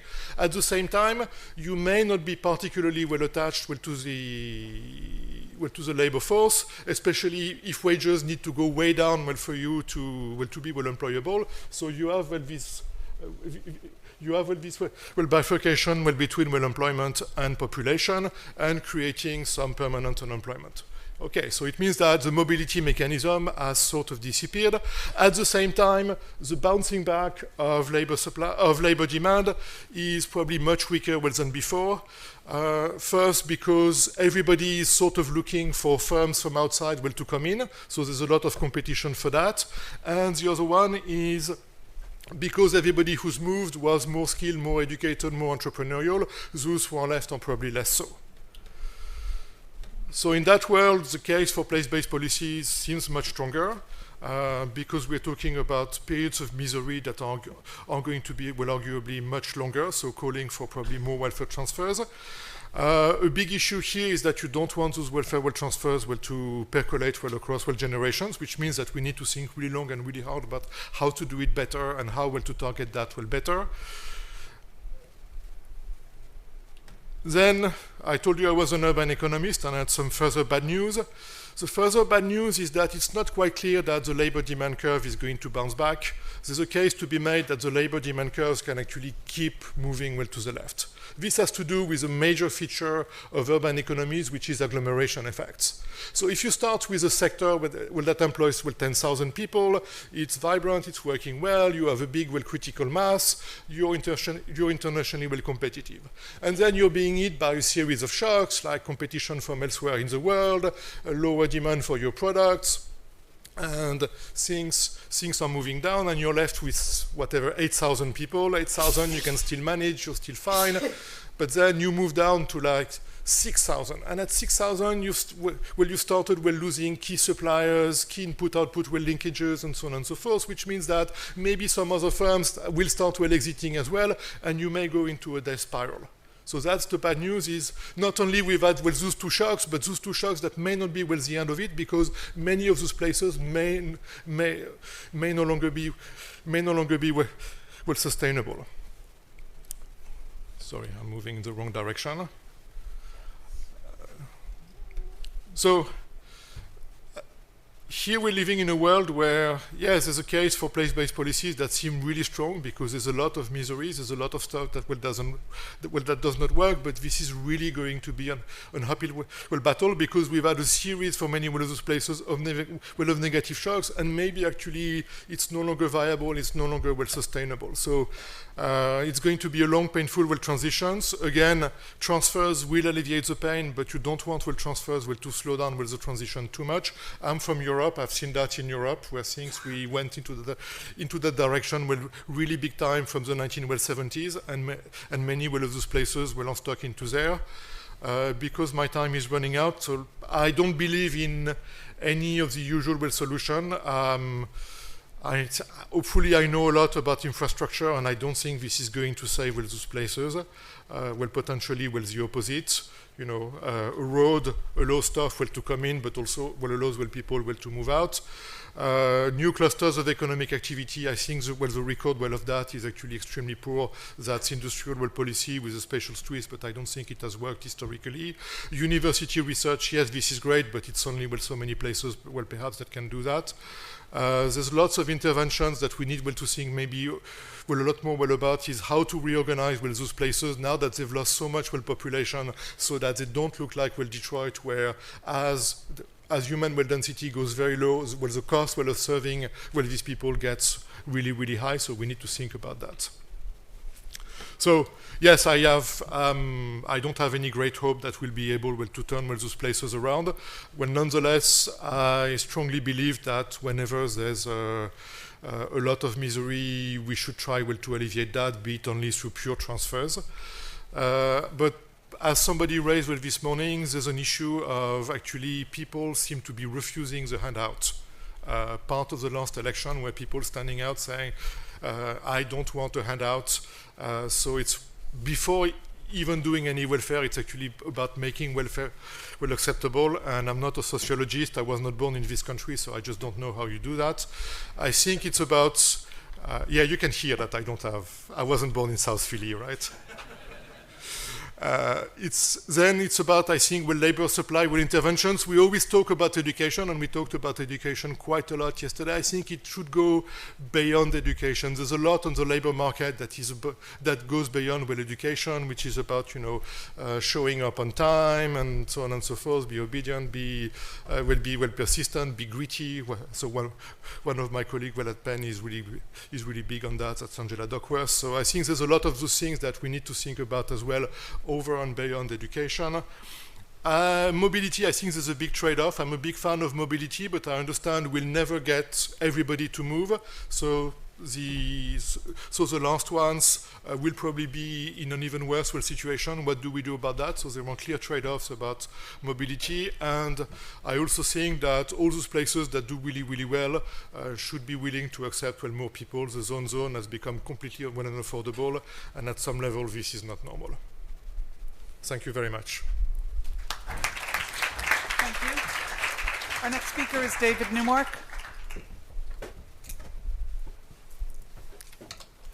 Thanks. I thought I was at the wrong conference until Matt started talking about urban poverty, because I'm talking about urban poverty and place-based policies at a much more local level.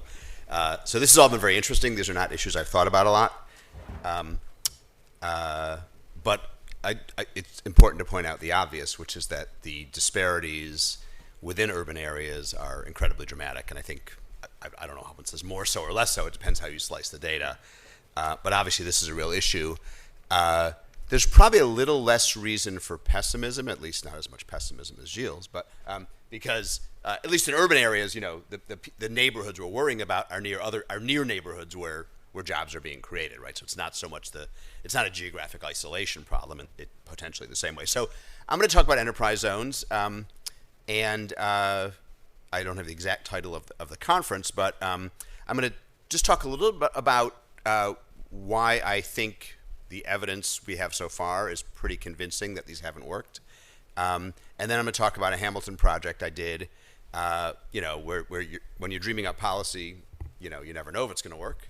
Obviously, you're making a policy proposal, but trying as much as possible to root an enterprise zone-like policies in what we've learned about what doesn't work, to think about whether we can design them better. So let me just start with some. So now we've had all these facts about urban-rural. Let me just start with some of the urban facts, indicating why we, at least prima facie evidence, need place-based policy unless we really decide they won't work.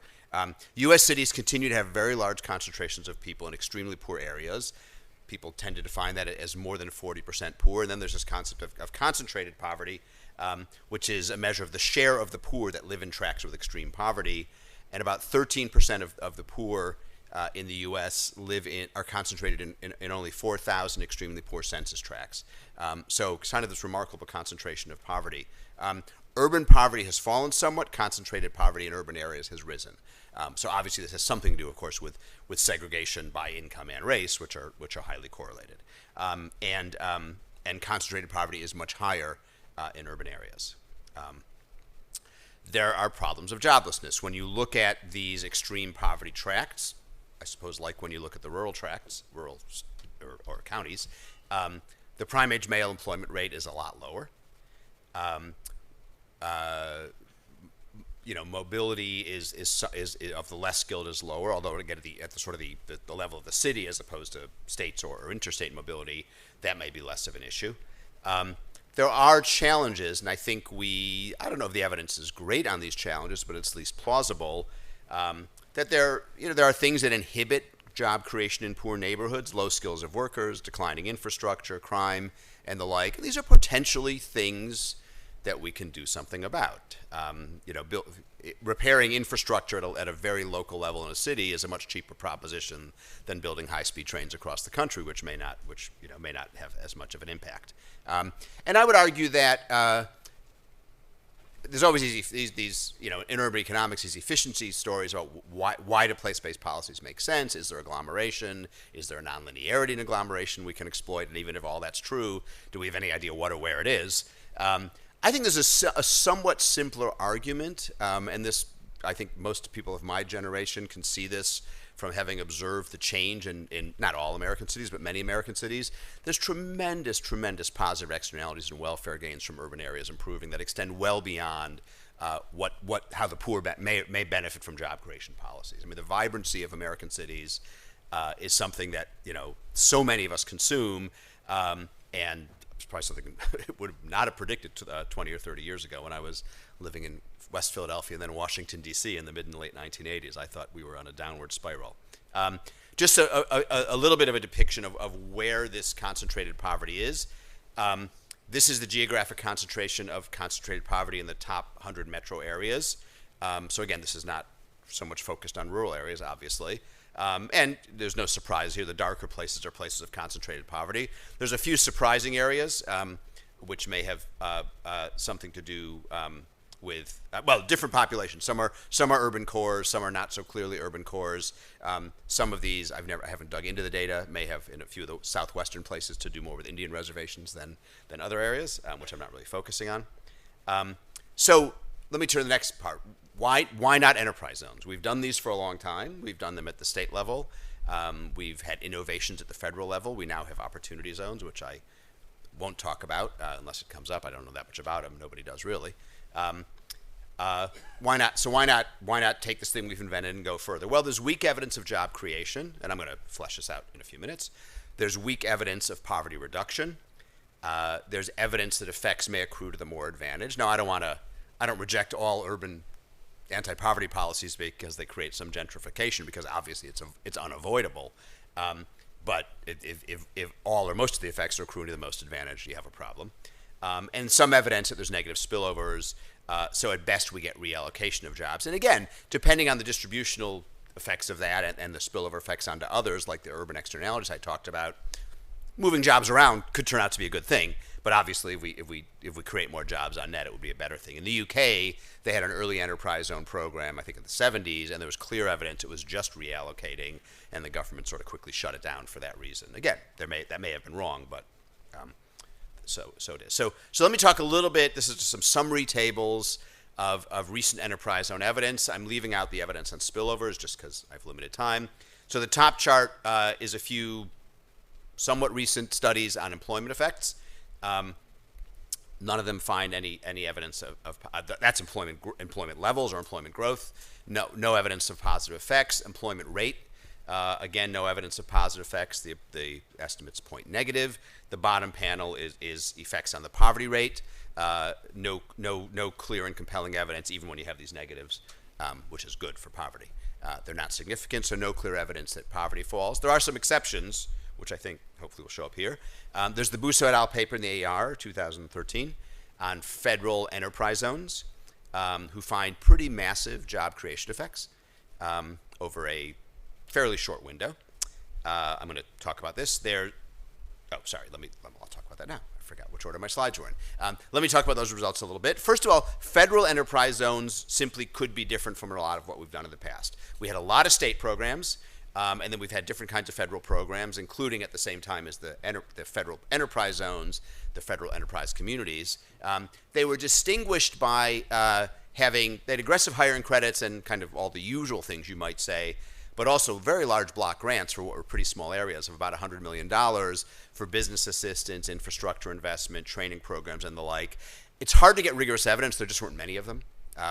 But non-rigorous evidence, and Busso et al. Admit this when they discuss this in their paper, suggests that this other spending may have helped attract outside private capital. So that's sort of the good case for federal enterprise zones actually were successful and were different from what we've done in the past. On the more negative side, Reynolds and Rowland show that there really aren't distributional benefits. There's no detectable effect on poverty. A slight increase in extreme poverty, again below 40%, above 40%. Main increase in population is the share earning over $100,000, and the positive effects when they were present were in the lower poverty track. So again, that's not a condemnation of federal enterprise zones. Maybe they were successful. Without more of them, we can't really know. But they weren't. I don't think they were wildly successful based on the Reynolds and Rowland results, but maybe a little promising. And then let me go back to the these ones at the bottom here. This is from work by John Hamm and others on state, federal, and state enterprise zones, and then the two different kinds of federal programs. Found, especially with the federal programs, massive reductions in poverty.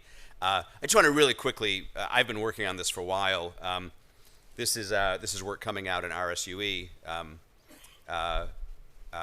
and it turns out, and we didn't really expect this until we dug into the data, partly prompted by Steve Ross, who was the editor of this paper. There's pretty amazing negative selection on pre-trends in enterprise zone designation, which actually, when you look at the process for what the application process and criteria are, is not at all surprising. This is a chart. I won't discuss it in detail, but you can go look at it later if you want. If you match on sort of nearby areas, and that's a very common research design, sort of close controls, if you follow my minimum wage wars or woes, depending on your perspective, there's a lot of this close controls must be better. Well, not always true. And here it turns out it's really not true. Busso et al. Used rejected in future zones. The idea is, if you sort of applied but didn't get it, you were more like the places that applied that did get it. Those look like better controls, but still not very good. When you do kind of propensity score matching, which you could sort of think of like a poor man's synthetic control, but let the data tell you what the good controls are, you get very different effects. I won't walk through these tables, but the bottom line is almost all of those beneficial effects of enterprise zones go away. So I still come out with a pretty negative judgment of what the evidence says about the efficacy of enterprise zones. Possible exception of federal enterprise zone type programs with hiring credits and very large amounts of spending. I'll come back later to talk about sort of very crude cost per job estimates. But what should we do? I would say in general, not enterprise zone business as usual, not the way to go. Hard to make the case they've been effective.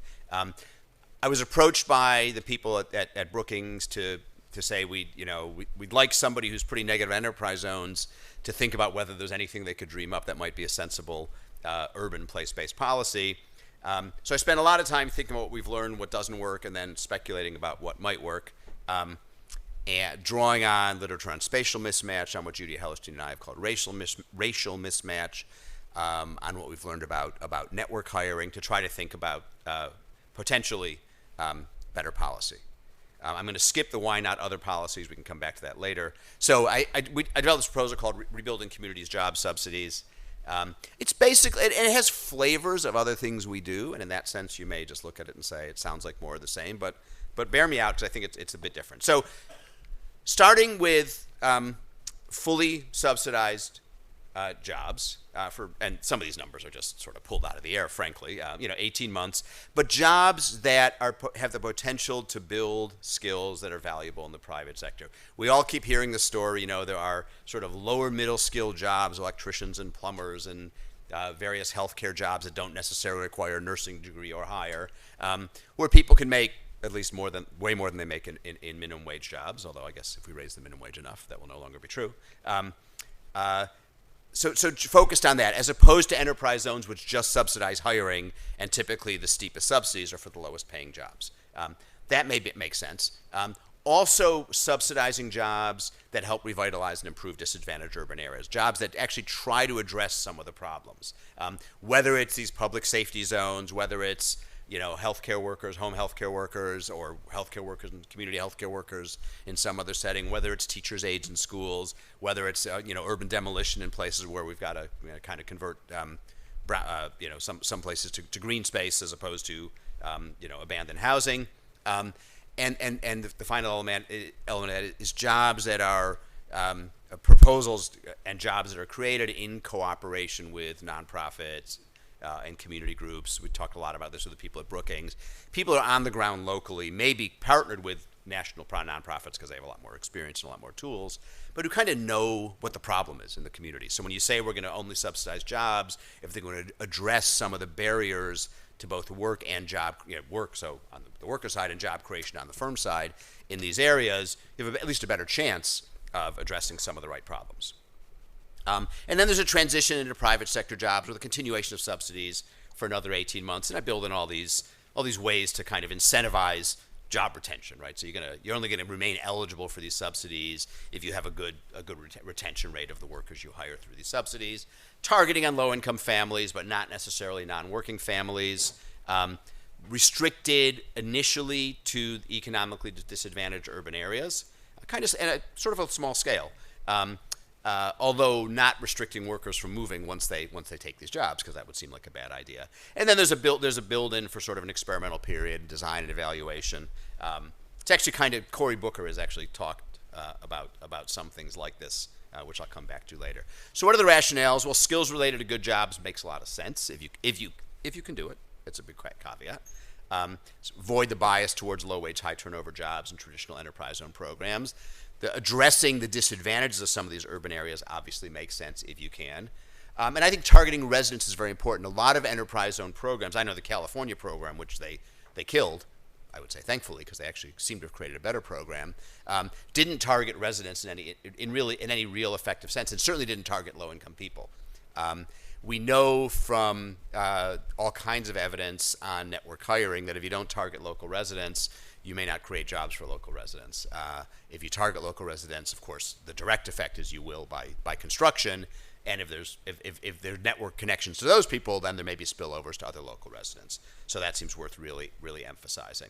I talked about that. The two-phase structure of the subsidies I think is important. I think we learned that hiring credits, get a negative rap in some sense, and I think in many cases that's because they have been somewhat ineffective. But I think we've learned some things we can do better. We've learned how to reduce churning. We can these retention goals sort of put in what are effectively clawbacks to kind of make sure people aren't just taking the subsidies and not really creating other jobs. I think in this case, because you're creating higher skill jobs and you're creating jobs that address some of the particular problems of urban areas, you're less likely to create pure windfalls, paying credits for just maybe crappy retail jobs that might have been created in the urban area anyway, so you're probably going to get fewer windfalls.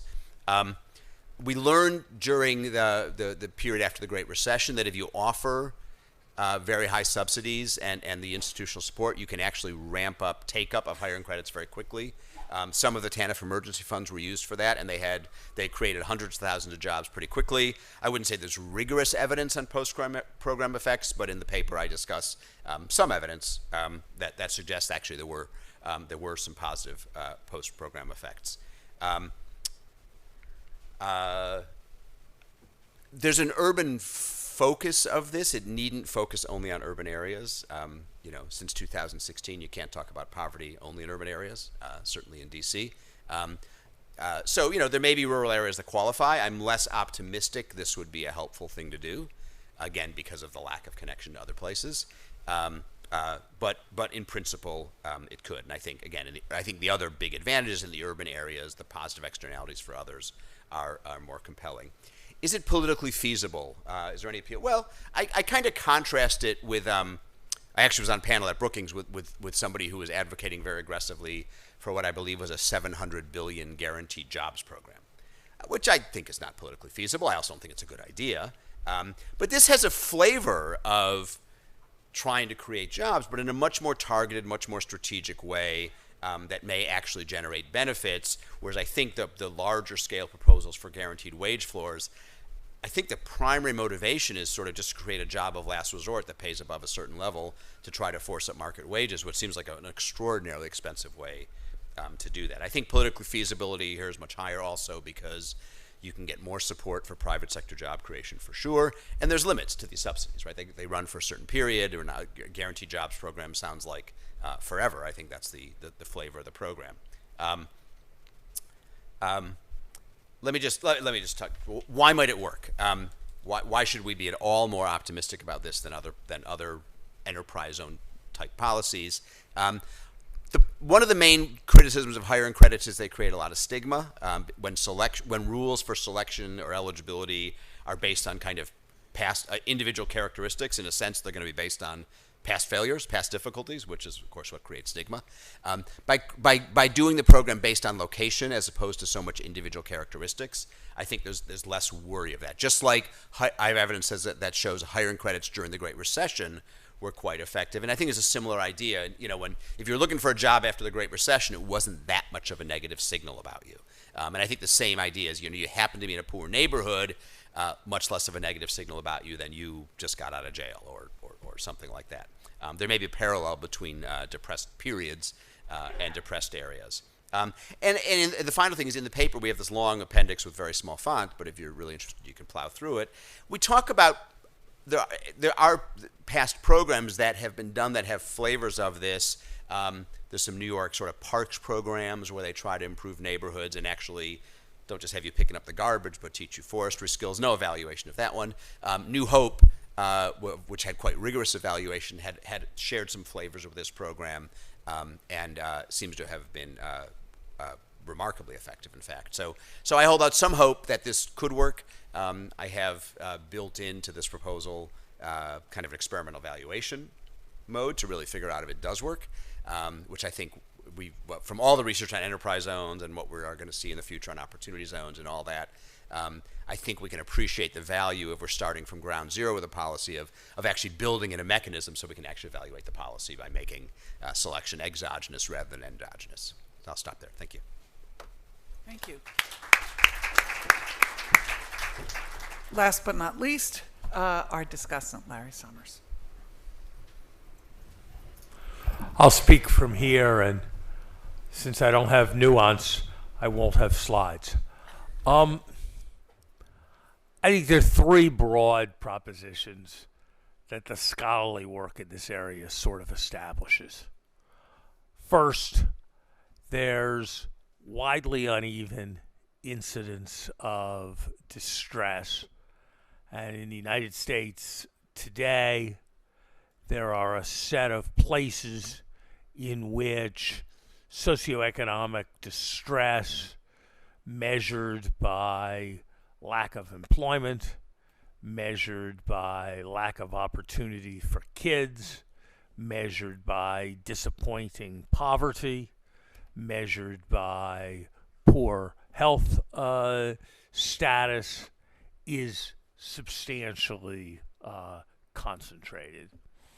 And that is, I think, an unarguable fact. You could nuance around about the extent to which you should think about this as a within-city phenomenon, or you should think about this as being about areas that it takes hours to drive between.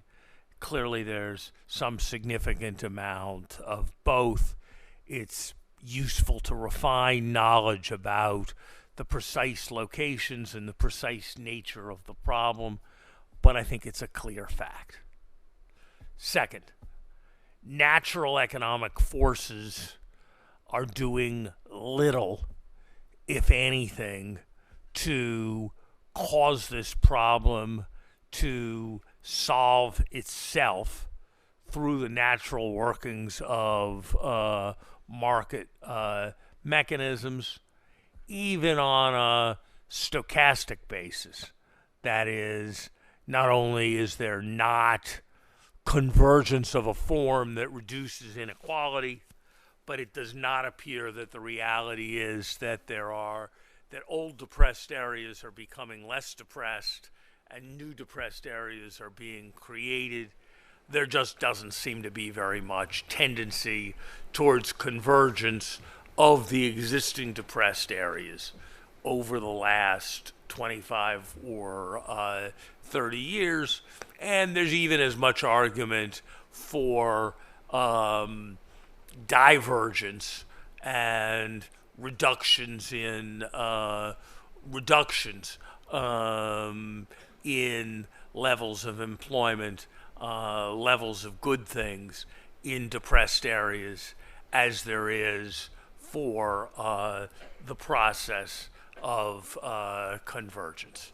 And again, you can look at a range of different questions. You can discuss what the right indicators of distress are to use, but the basic fact that it's not getting better seems to me to be largely unarguable.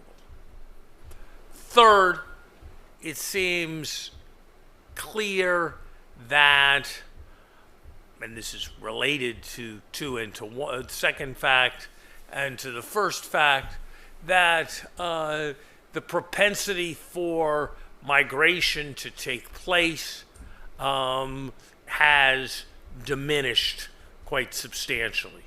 That for all the discussion of how it's a more dynamic and flexible and whatnot world, in fact, the propensity for migration to take place from areas that are troubled to areas that are not troubled has declined very substantially, and there's not much evidence that that is likely to turn around. Further and more controversially, my own reading of the evidence would be that it is far from clear that an increase in the rate of migration would make the world a better place. As Bartik pointed out, out-migration means reduced employment in construction. Construction is a major employer of the less skilled. If you increase the rate of out-migration, you will increase the tendency for construction jobs to be destroyed in areas that are disadvantaged. If that's a continuing process, that's a further source of disadvantage. Second, as could be, but I haven't, probably someone has done it and I haven't seen it, could be formalized, they're what I would call exit, voice, and loyalty effects, or what someone else would call selection effects. When out-migration takes place, it is likely to be the most able, the most catalytic, the most skilled, who are most likely to out-migrate, and what's left behind is then an increasingly distressed, increasingly ill-led, increasingly uncatalyzed population. So I think it is relatively clear, it's completely clear that out-migration is not happening. It is far from clear that if you could incrementally increase the rate of out-migration that you would make things better. The nature of the uncertainty, if you look at it from a longer run point of view, might be posed by asking the question, what do we think about the distribution of the nation's leading economists? If we moved half of the nation's leading economists who are currently in the top 4 departments to the next 20 economics departments, would the world be a better place or a worse place? On the one hand, there'd be some significant catalytic effect. One would assume, probably on net, it was a good thing for the world when Paul Samuelson moved from Harvard to MIT 70 years ago. On the other hand, one would assume that there's some substantial agglomeration benefit in the training of graduate students in a variety of other things that comes from people being together. I would defy anyone to think that they knew for sure whether concentrating or deconcentrating the nation's talented economists would make economic science progress more rapidly. And it seems to me that a similar kind of uncertainty surrounds discussions of whether we should have one Silicon Valley or whether we should have 6. fourth thing that I think is entirely clear is that however important these issues are around the world, and one thought these issues were half a dozen years ago, one has to think that they are substantially more important today. The consequences of what we are describing is what drove the election of not just Donald Trump, but also the Brexit outcome in the United Kingdom, also the rise of fascists in significant parts of Central Europe, also plausibly the increase in Hindu nationalism in India, the increase in Islamic radicalism in Turkey, and I could proliferate examples.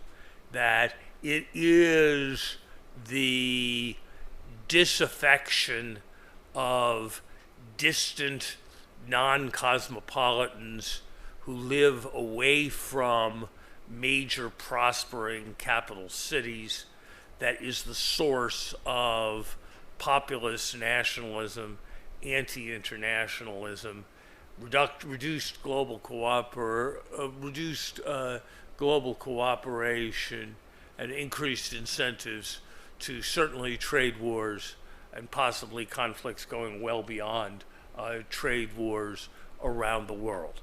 So however serious and consequential one thought this set of problems were 5 years ago, it seems to me as a subject for attention and analysis of economists, the attention has to be that much greater. I commend the Boston Fed for hosting this conference. I think it is an enormously negative commentary on the economics profession, that if I desired to identify high quality, thoughtful research on the question of whether it would be a good or bad idea for the US government to issue 50-year bonds rather than 30-year bonds, a question that I judge to be of roughly no substantial social consequence, I could find vastly more IQ power that has been applied to the term structure of interest rates than to the spatial distribution of economic activity. And that shows that we live in ways that are consistent with what we preach, and our profession responds to financial incentives. I think what I have said suggests that one should have some very strong presumption in favor of treating this as a serious problem, discussing it as a serious problem, and being in favor of doing things rather than being in favor of finding good reasons not to do things. I salute the energetic thoughtfulness and research that has gone into pointing up the many, many problems with place-based policies of the past, but confess that I prefer to regard it as useful thinking to improve future efforts rather than as a reason not to try. Here are some thoughts about what I might call broader aperture policies directed at place-based concerns. Number one, let's outlaw or substantially offset business tax incentives to attract the most lucrative businesses. It is roughly a crime that Boston can afford to give vastly greater targeted incentives to the General Electric Corporation to relocate its headquarters in Boston than can communities with higher unemployment and more social distress. Why doesn't the federal government propose a policy? And if this idea was brought to me by somebody else, I could point up 7 ambiguities and problems and difficulties and crudities in the suggestion I'm about to make. But why doesn't the federal government place a 100% tax on receipts from state tax credits and in state and local state tax credits and incentives directed at attracting business given by communities in the upper half of the distribution of socioeconomic well-being? The first rule of holes is stop digging. Why should we allow those who are more fortunate to be bribed, to use their good fortune to bribe the movement of businesses from distressed Connecticut to much less fortunate Boston? I'm going to go over my time.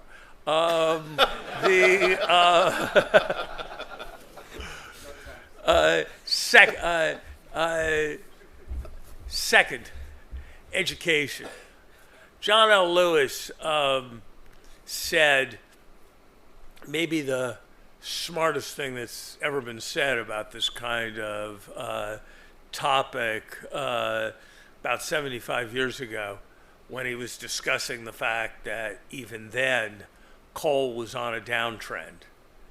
He said, jobs for the fathers, not for the sons. And he basically said that he was going to fight like hell to preserve coal mining jobs for the generation of current coal miners. But the solution for the children of current coal miners was not to preserve coal mining jobs, it was to create in them the capacity. Why don't we have a major federal countercyclical program of support for education in distressed areas, in areas where the cost of education is high? It is a tragedy. It is wrong that we tell people who live in Flint, Michigan, that yeah, it's good for everybody to have lower priced cars, so there's going to be imports of cars. That's basically right. And so we're going to have lower priced cars, we're going to have better cars, and your plant is going to have to close. Like, maybe that's okay. But when we go the next step and we say there's not going to be calculus at your local high school anymore because we can't afford to raise property taxes to prohibitive levels, and the property tax base is shrinking because house prices are going down, that is not reasonable, and that is not just, and that is not fair, and it is easy to understand why the people of Flint, Michigan are in rebellion against a system and that is producing that kind of outcome. I don't know what exactly the right answers are, but the idea that there is no systematic federal effort to support better education in the places that have been hardest hit and that are hardest hit is roughly indefensible. Most important book that's been written this year about American public policy, in my view, is Professor Markovitz's book about meritocracy, that basically makes the point that meritocracy loses a lot of its appeal when merit can be bought. And the people in this room can all afford to buy merit for their children. Buy merit for their children with the summer camps they go to, buy merit for their children with the instruction they provide, buy merit for their children with the SAT tutors who in America's major cities cost 3 times as much as the top flight child psychiatrist, buy merit for their children with the summer experiences that are central to getting into Ivy League schools. What happens at the family level is also happening at the locality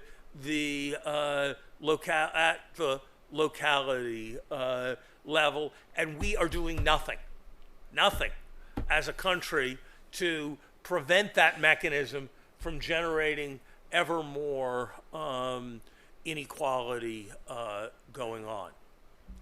Third, automatic stabilizers.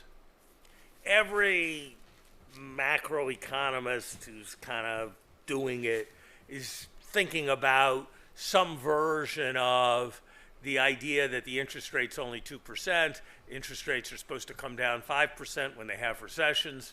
That's not going to happen when we have the next recession. Therefore, we need to use fiscal policy. Congress will do something stupid when it's supposed to use fiscal policy, and the stupid thing they'll do, they'll also do slowly. So we need to strengthen automatic stabilizers.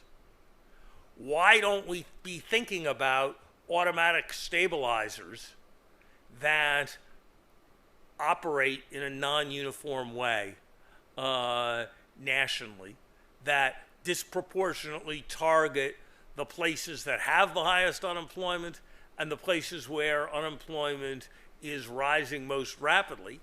And the only one we've got like this, or the principal one we've got like this, is the one that pays people not to work. Unemployment insurance, which has, shall we say, supply side problems in terms of non-work being addicting. At the very least, it can be countercyclical revenue sharing. It can be countercyclical adjustment of tax schedules. There's no law that says that tax schedules can't be modified across places. Number 4, why isn't the set of programs, the EITC, the complement to the EITC on the employer side, subsidies for hiring, why don't we have such measures that vary in some way geographically? To be fair, we get a bit of this because the price and wage level is lower in some places than others and tends to be lower in depressed places. So we have a bit of this edge whenever we provide for programs in constant nominal amounts. But there's no reason why I can see why that should not be done on a larger scale. A last thought. Here's what the Federal Reserve ought to be highlighting rather than occasionally mentioning. We don't know that much about the Phillips curve, actually. We're not 100% certain, actually, that there is a Phillips curve, God's truth. But we kind of are pretty confident that if you put more demand into San Francisco, it's going to put more wages and prices up more rapidly than if you put more demand into West Virginia. We're pretty sure of that. And that's all you need to know to think that in terms of the objectives of the Federal Reserve System, maximizing employment with price stability, that shifting more demand from San Francisco to West Virginia will be availing in terms of achieving maximum employment and price stability. The Federal Reserve can't make there be a lower interest rate in West Virginia than San Francisco. That doesn't work. But there are a lot of things that can happen, and it is the objective of the Fed. And so why isn't the Fed telling us every week that that kind of shift in demand would promote maximum employment and price stability? And by the way, even if these ideas are complicated and even if these ideas aren't perfect and there are lots of problems, and if I was in a different mode, I could provide 9 objections to each one of them. At least the people who live in the parts of our country that are increasingly left behind would be left with the feeling that somebody was listening, somebody was thinking, and somebody was caring. And that would matter a great deal as well. So I want to conclude by just congratulating the Boston Fed for hosting this conference and making a plea that we don't be consumed in the minutia of nuance with respect to either the precise description of the policy or the precise analytics of which $3 billion program we are going to have, because there's probably no issue more important for the political economy of the next 15 years, not just in the United States, but around the world, than what happens in the areas that feel rightly that they are falling behind and increasingly left apart. Thank you.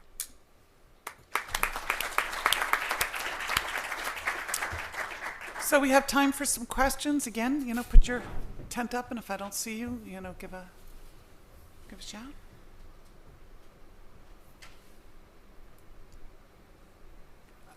Emily?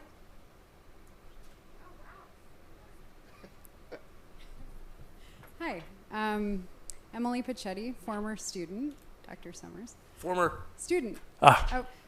Oh. Thank you for your comments. I'm trying to make a link between your comments without being too nuanced and David's comments about education. So, David, I heard you talking about subsidizing employers or subsidizing workers' wages in kind of perhaps targeted industries or whatever that local market looks like. And I heard you say, Dr. Summers, that that you have this idea for some major federal counter-cyclical investments to subsidize education in distressed areas. And I'm trying to put the two together and ask about community colleges. And if there's an opportunity, or if I know there's some isolated programs in Ohio that work with community colleges to, incentivize work with local employers and all of that. And I was wondering what role community colleges could potentially play in some national policy, to your points. I've got a policy which I've done a pretty good job of sticking to, which is that every semester, as long as I get invited to one, I go give a talk and spend half a day at a community college talking about whatever they want to talk about having to do with economics. So I've got that level of knowledge with respect to the community college world. I visited Northern Essex Community College, North Essex Community College earlier this week. It's an institution, shall we say, not blessed with the kind of facilities that Harvard University is blessed with, but with teachers who frankly seem rather more dedicated to their students than the average professor at Harvard. The president there says that they have a program that costs in the hundreds of dollars, the high hundreds of dollars per student, perhaps a little bit more than that, that they're able to afford to provide to some of their students, but not all of their students, and that it's more or less randomly allocated, and so they can do a RCT and evaluate it. that raises the successful completion rate by 20 percentage points. That I have not exposed that claim to critical scrutiny, so I'm passing it on carefully. If for $3,000, let alone $800, you can raise community college completion rates by anything remotely approaching 20%, if you make some adjustment for what the extra wage is, what the reduction is, it is a fantastic investment in returns. And I suspect we are inordinately underinvesting in doing the right kinds of things with respect to community colleges. I think the influence of elite higher education on the higher education debate is at best mixed. During my time as president of Harvard, I was a big advocate for liberal arts education, and I think liberal arts education in the right place, in the right way, in the right time is an extraordinarily valuable thing. But whenever any political figure suggests that some attention should be paid to whether whether the average American receiving a community college degree or some other college or even a 4-year degree is actually being connected with a job or actually being trained in a skill that will have some marketability, roughly speaking, the nation's higher education elite goes into apoplexy that their intellectual tradition is being traduced. I think it's the most embarrassing position that elite higher education has taken since it universally opposed the GI Bill, which it did. And that was a bad elitist idea, and the current approach is a bad elitist idea. So I'm all for what you're saying. I think the logic of what I said would very much say that we should be working especially hard at supporting community colleges in regions that are distressed. Kids who go to community college live at home. The community colleges are near their homes. I'll bet you'd find that the worse the place was economically, the faster the community college tuition went up, and that's roughly crazy.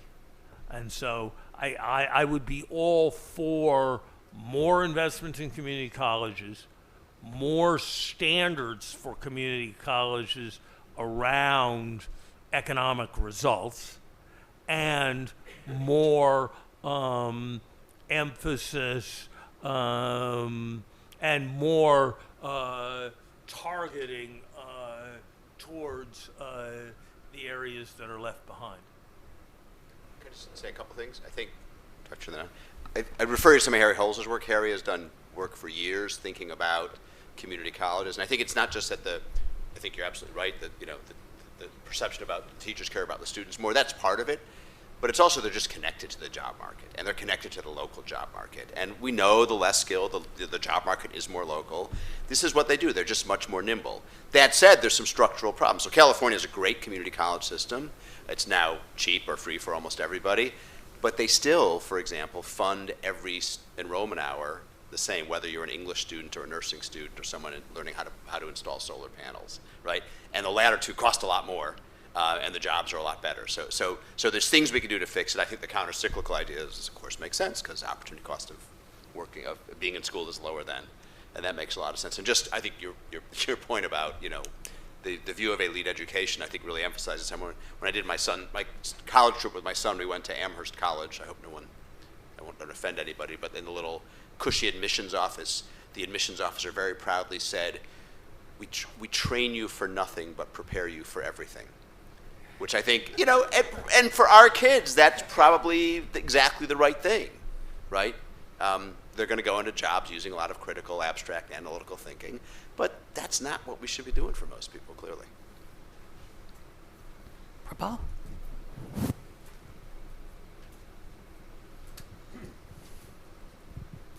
Great, thank you. Prabal Chakrabarty, Boston Fed. Just a comment and a question. One of the things several presenters have talked about, and I think Mr. Newmark, you had skipped over this slide, the importance of a local, collaborative, community-engaged, sort of intentional capacity. So there's a lot of terms in there. But just to say, when you have a policy, and a lot of you talk about different federal policies, where it lands, how the community and those affected by the policy are involved in its design or its implementation, I think it's critical and important. And when President Rosengren spoke yesterday about the Working Cities and Working Communities efforts that the Fed is doing, part of that is to build this table of people like the president of Northern Essex Community College, who's actually involved in one of these efforts in Lawrence. It's to build this table of people to understand how the system works, their role in the system, so that efforts aren't siloed.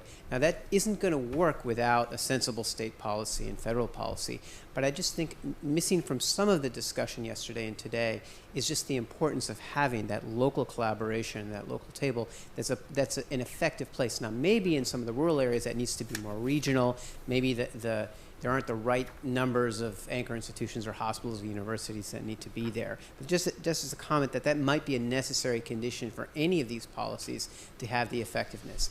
My question is around your proposal around the job subsidies. To what extent a program like this could be effective if the subsidies were focused on making low-wage work and those jobs better, as opposed to trying to solely create new, maybe middle skill or jobs that pay higher wages? Is there some role in that subsidy plan to actually make low-wage jobs that exist already in retail hospitality better? So that's my comment, my question. Gosh, I mean, I don't know exactly what form that would take. Certainly some of the minimum wage advocates argue that we will bump employers to being high road employers. Possible. I just think we have any evidence in this. I think on your first point, I think this kind of goes back to what Larry was saying about what economists study and what they don't study. It's got to be true that sort of how things are implemented locally matters, and it's also got to be true that it's almost impossible to do systematic research on this. So we just don't know very much. I mean, people in other disciplines do. They go in and people in education do case studies of administration of community colleges. Some of the work I talked about, where about sort of the connections to the local labor market comes out of sort of this qualitative evidence of 7 schools. It's just not what we do, and I think we just need to integrate a little better with that kind of research to emphasize that point, that just dropping money doesn't, drop money on community colleges, it will help to some extent, but drop money on community colleges that have a specific plan to assess, job needs in the labor market and hire the right people to train for those jobs has to work better, but it's hard. We don't have much research on it. It's just hard to do large-scale data analysis. So I guess this is a question mostly for Larry. I think that something that unifies all 3 of the talks in this session is we should find smart ways to reduce misery. There's real misery out there. Let's find smart ways to address it. I think you went one step further, which is to say, if we can do this, there are going to be a lot of really important political benefits that come out of this, in the sense that people will recognize that this is being done.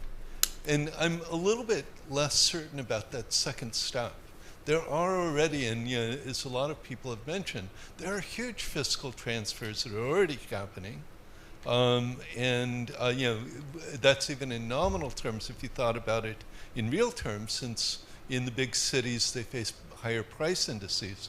The sort of favoring of some of these areas is much larger than would be suggested only by the nominal amounts. And I don't sense any great gratitude that's coming back from that. And so I'm at least skeptical that the political benefits in terms of appreciation of what is being done for them are really going to come out of such an effort. You might be right. by far the largest transfer just comes from the fact that we collect federal taxes in proportion to income, and some areas are lower, have lower incomes, and so they pay less. No one announces anything about that. And by the way, that one, if you took account of the lower price level, it's kind of less true. But the main point. But the main point is that one nobody sees us doing much of anything about that. Nobody sees the federal government coming and putting money into your schools. They see the school getting cut. So I guess my answer would be some of this is about whether you're on the level or on the rate of change. And the stuff we do is all on the level. And people think about the rate of change. That is, the tax thing is based on the relative income of your place, not whether your place moved down in the last N years. There's precious little publicity that attaches to it. I bet you 10, but not $50, that if somebody did a study of political attitudes in the Tennessee Valley, they'd find that the TVA kind of brought the Tennessee Valley into a more constructive, broadly pro-American, less parochial viewpoint relative to where it was. My impression is that Appalachia was probably a more constructive in its attitude towards the whole country place when the Kennedys and Johnson were focused on the problem of Appalachia than when it subsequently went out of focus. So on the one hand, I'm not sure you're right. On the other hand, I guess I work principally for two presidents. From Bill Clinton, I learned it's a good idea to get caught trying. And from Barack Obama, I learned better is good. And so I think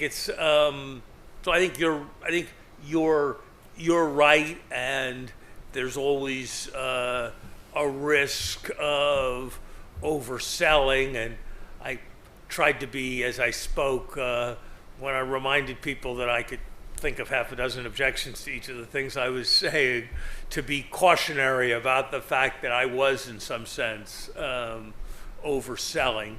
But I guess I would be pretty surprised if historians looked back on the first quarter of the 21st century and said, America really wasted a lot of money and wasted a lot of effort in excessive efforts to help the parts of the country that were left behind.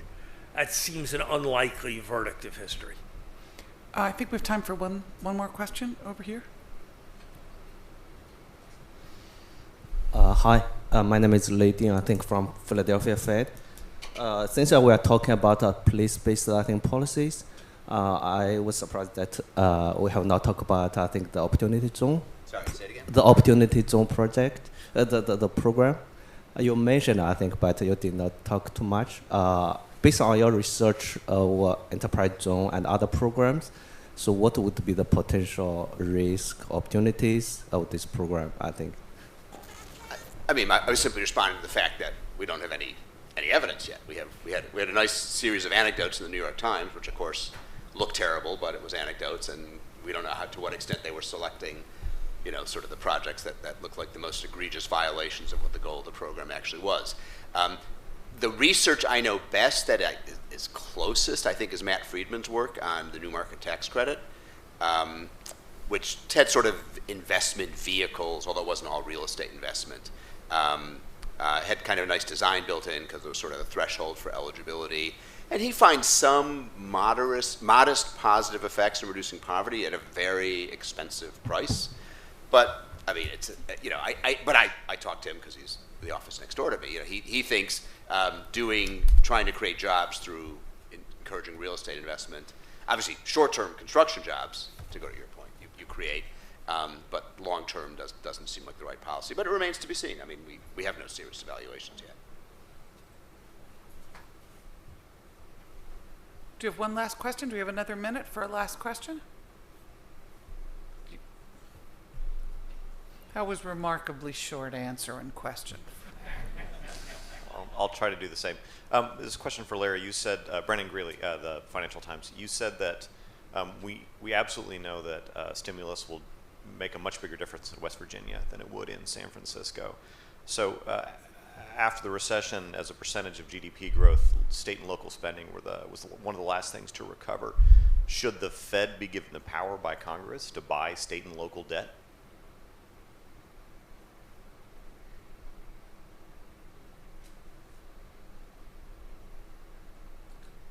I haven't thought about that. She just held up a sign that said 5 minutes, which I'm not going to indulge myself in a 5-minute answer. So let the record show that I'm giving back some of the time that I took earlier. I'd be a little surprised if getting the Fed involved in deciding which places that are financially distressed are good credits and which places are bad, and getting the Fed involved in deciding to take credit risk was a particularly good idea or bad idea. If I had responsibility at the Fed, I'd probably tell somebody that as they thought about macroprudential policy and countercyclical policy and all the various instruments of regulatory policy, the fact that in some social sense, a little more credit to go do things in West Virginia seemed more worthwhile than bidding further up the price of condos in San Francisco, is a thought that might in some way possibly inform the policy of the Federal Reserve as it worked with financial institutions. I'm not endorsing that idea, but I think the first paper that was written on that in that area would probably have a higher marginal social value than the 100th paper that was written on, the liquidity ratio for counterparties to derivative transactions, and the like. Whether I'd actually have the Federal Reserve doing it, whether I would have the Federal Reserve, I'm sure that if I was doing things for the Fed, I would have the Fed be involved in addition to the 93rd nowcast produced by a regional Fed and the 11th R-star calculation, I would do a calculation of adjusted economic slack that took some account of the fact that going from 8% unemployment or 7% unemployment in a place to 8% unemployment was probably contributing less inflationary pressure than going from 2.5% to 1.5% in a different place, and producing some estimates of capacity and the like that took account of that would seem to me to be a worthwhile project. I think having the Fed buy municipal bonds doesn't strike me as responsive to what I think is likely to be the problem. I think a different question is there to do the way state and local constitutions are written, with the emphasis on yearly balanced budgets, but the provision for capital budgets, lead to excessive regional procyclicality? And could something be done to mitigate that problem? That's a problem that I think would be a good problem for Fed research departments to work on. Well, thank you to our panelists, and thank you to all of you. I think last comments are coming.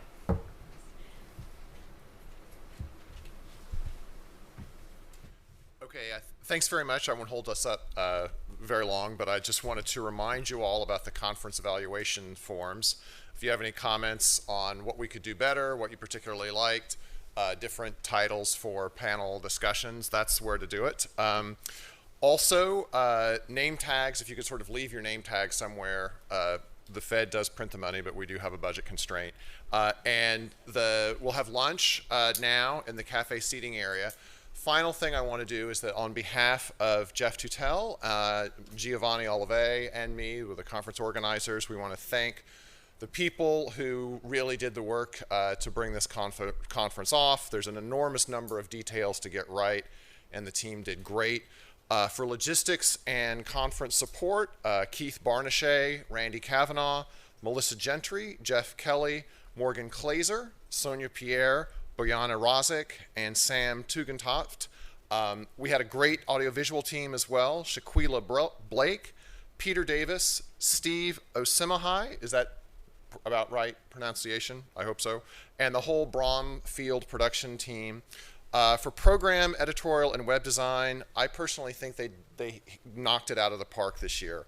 Alexander Cronin, Stephen Greenstein, and Elizabeth Murray. And finally, thanks to Sodexo Food Services, which I know supplies me with about 90% of the meals I eat on a regular basis. And they'll supply you with the next meal in the next room. So thank you very much. And thanks to you for coming as well.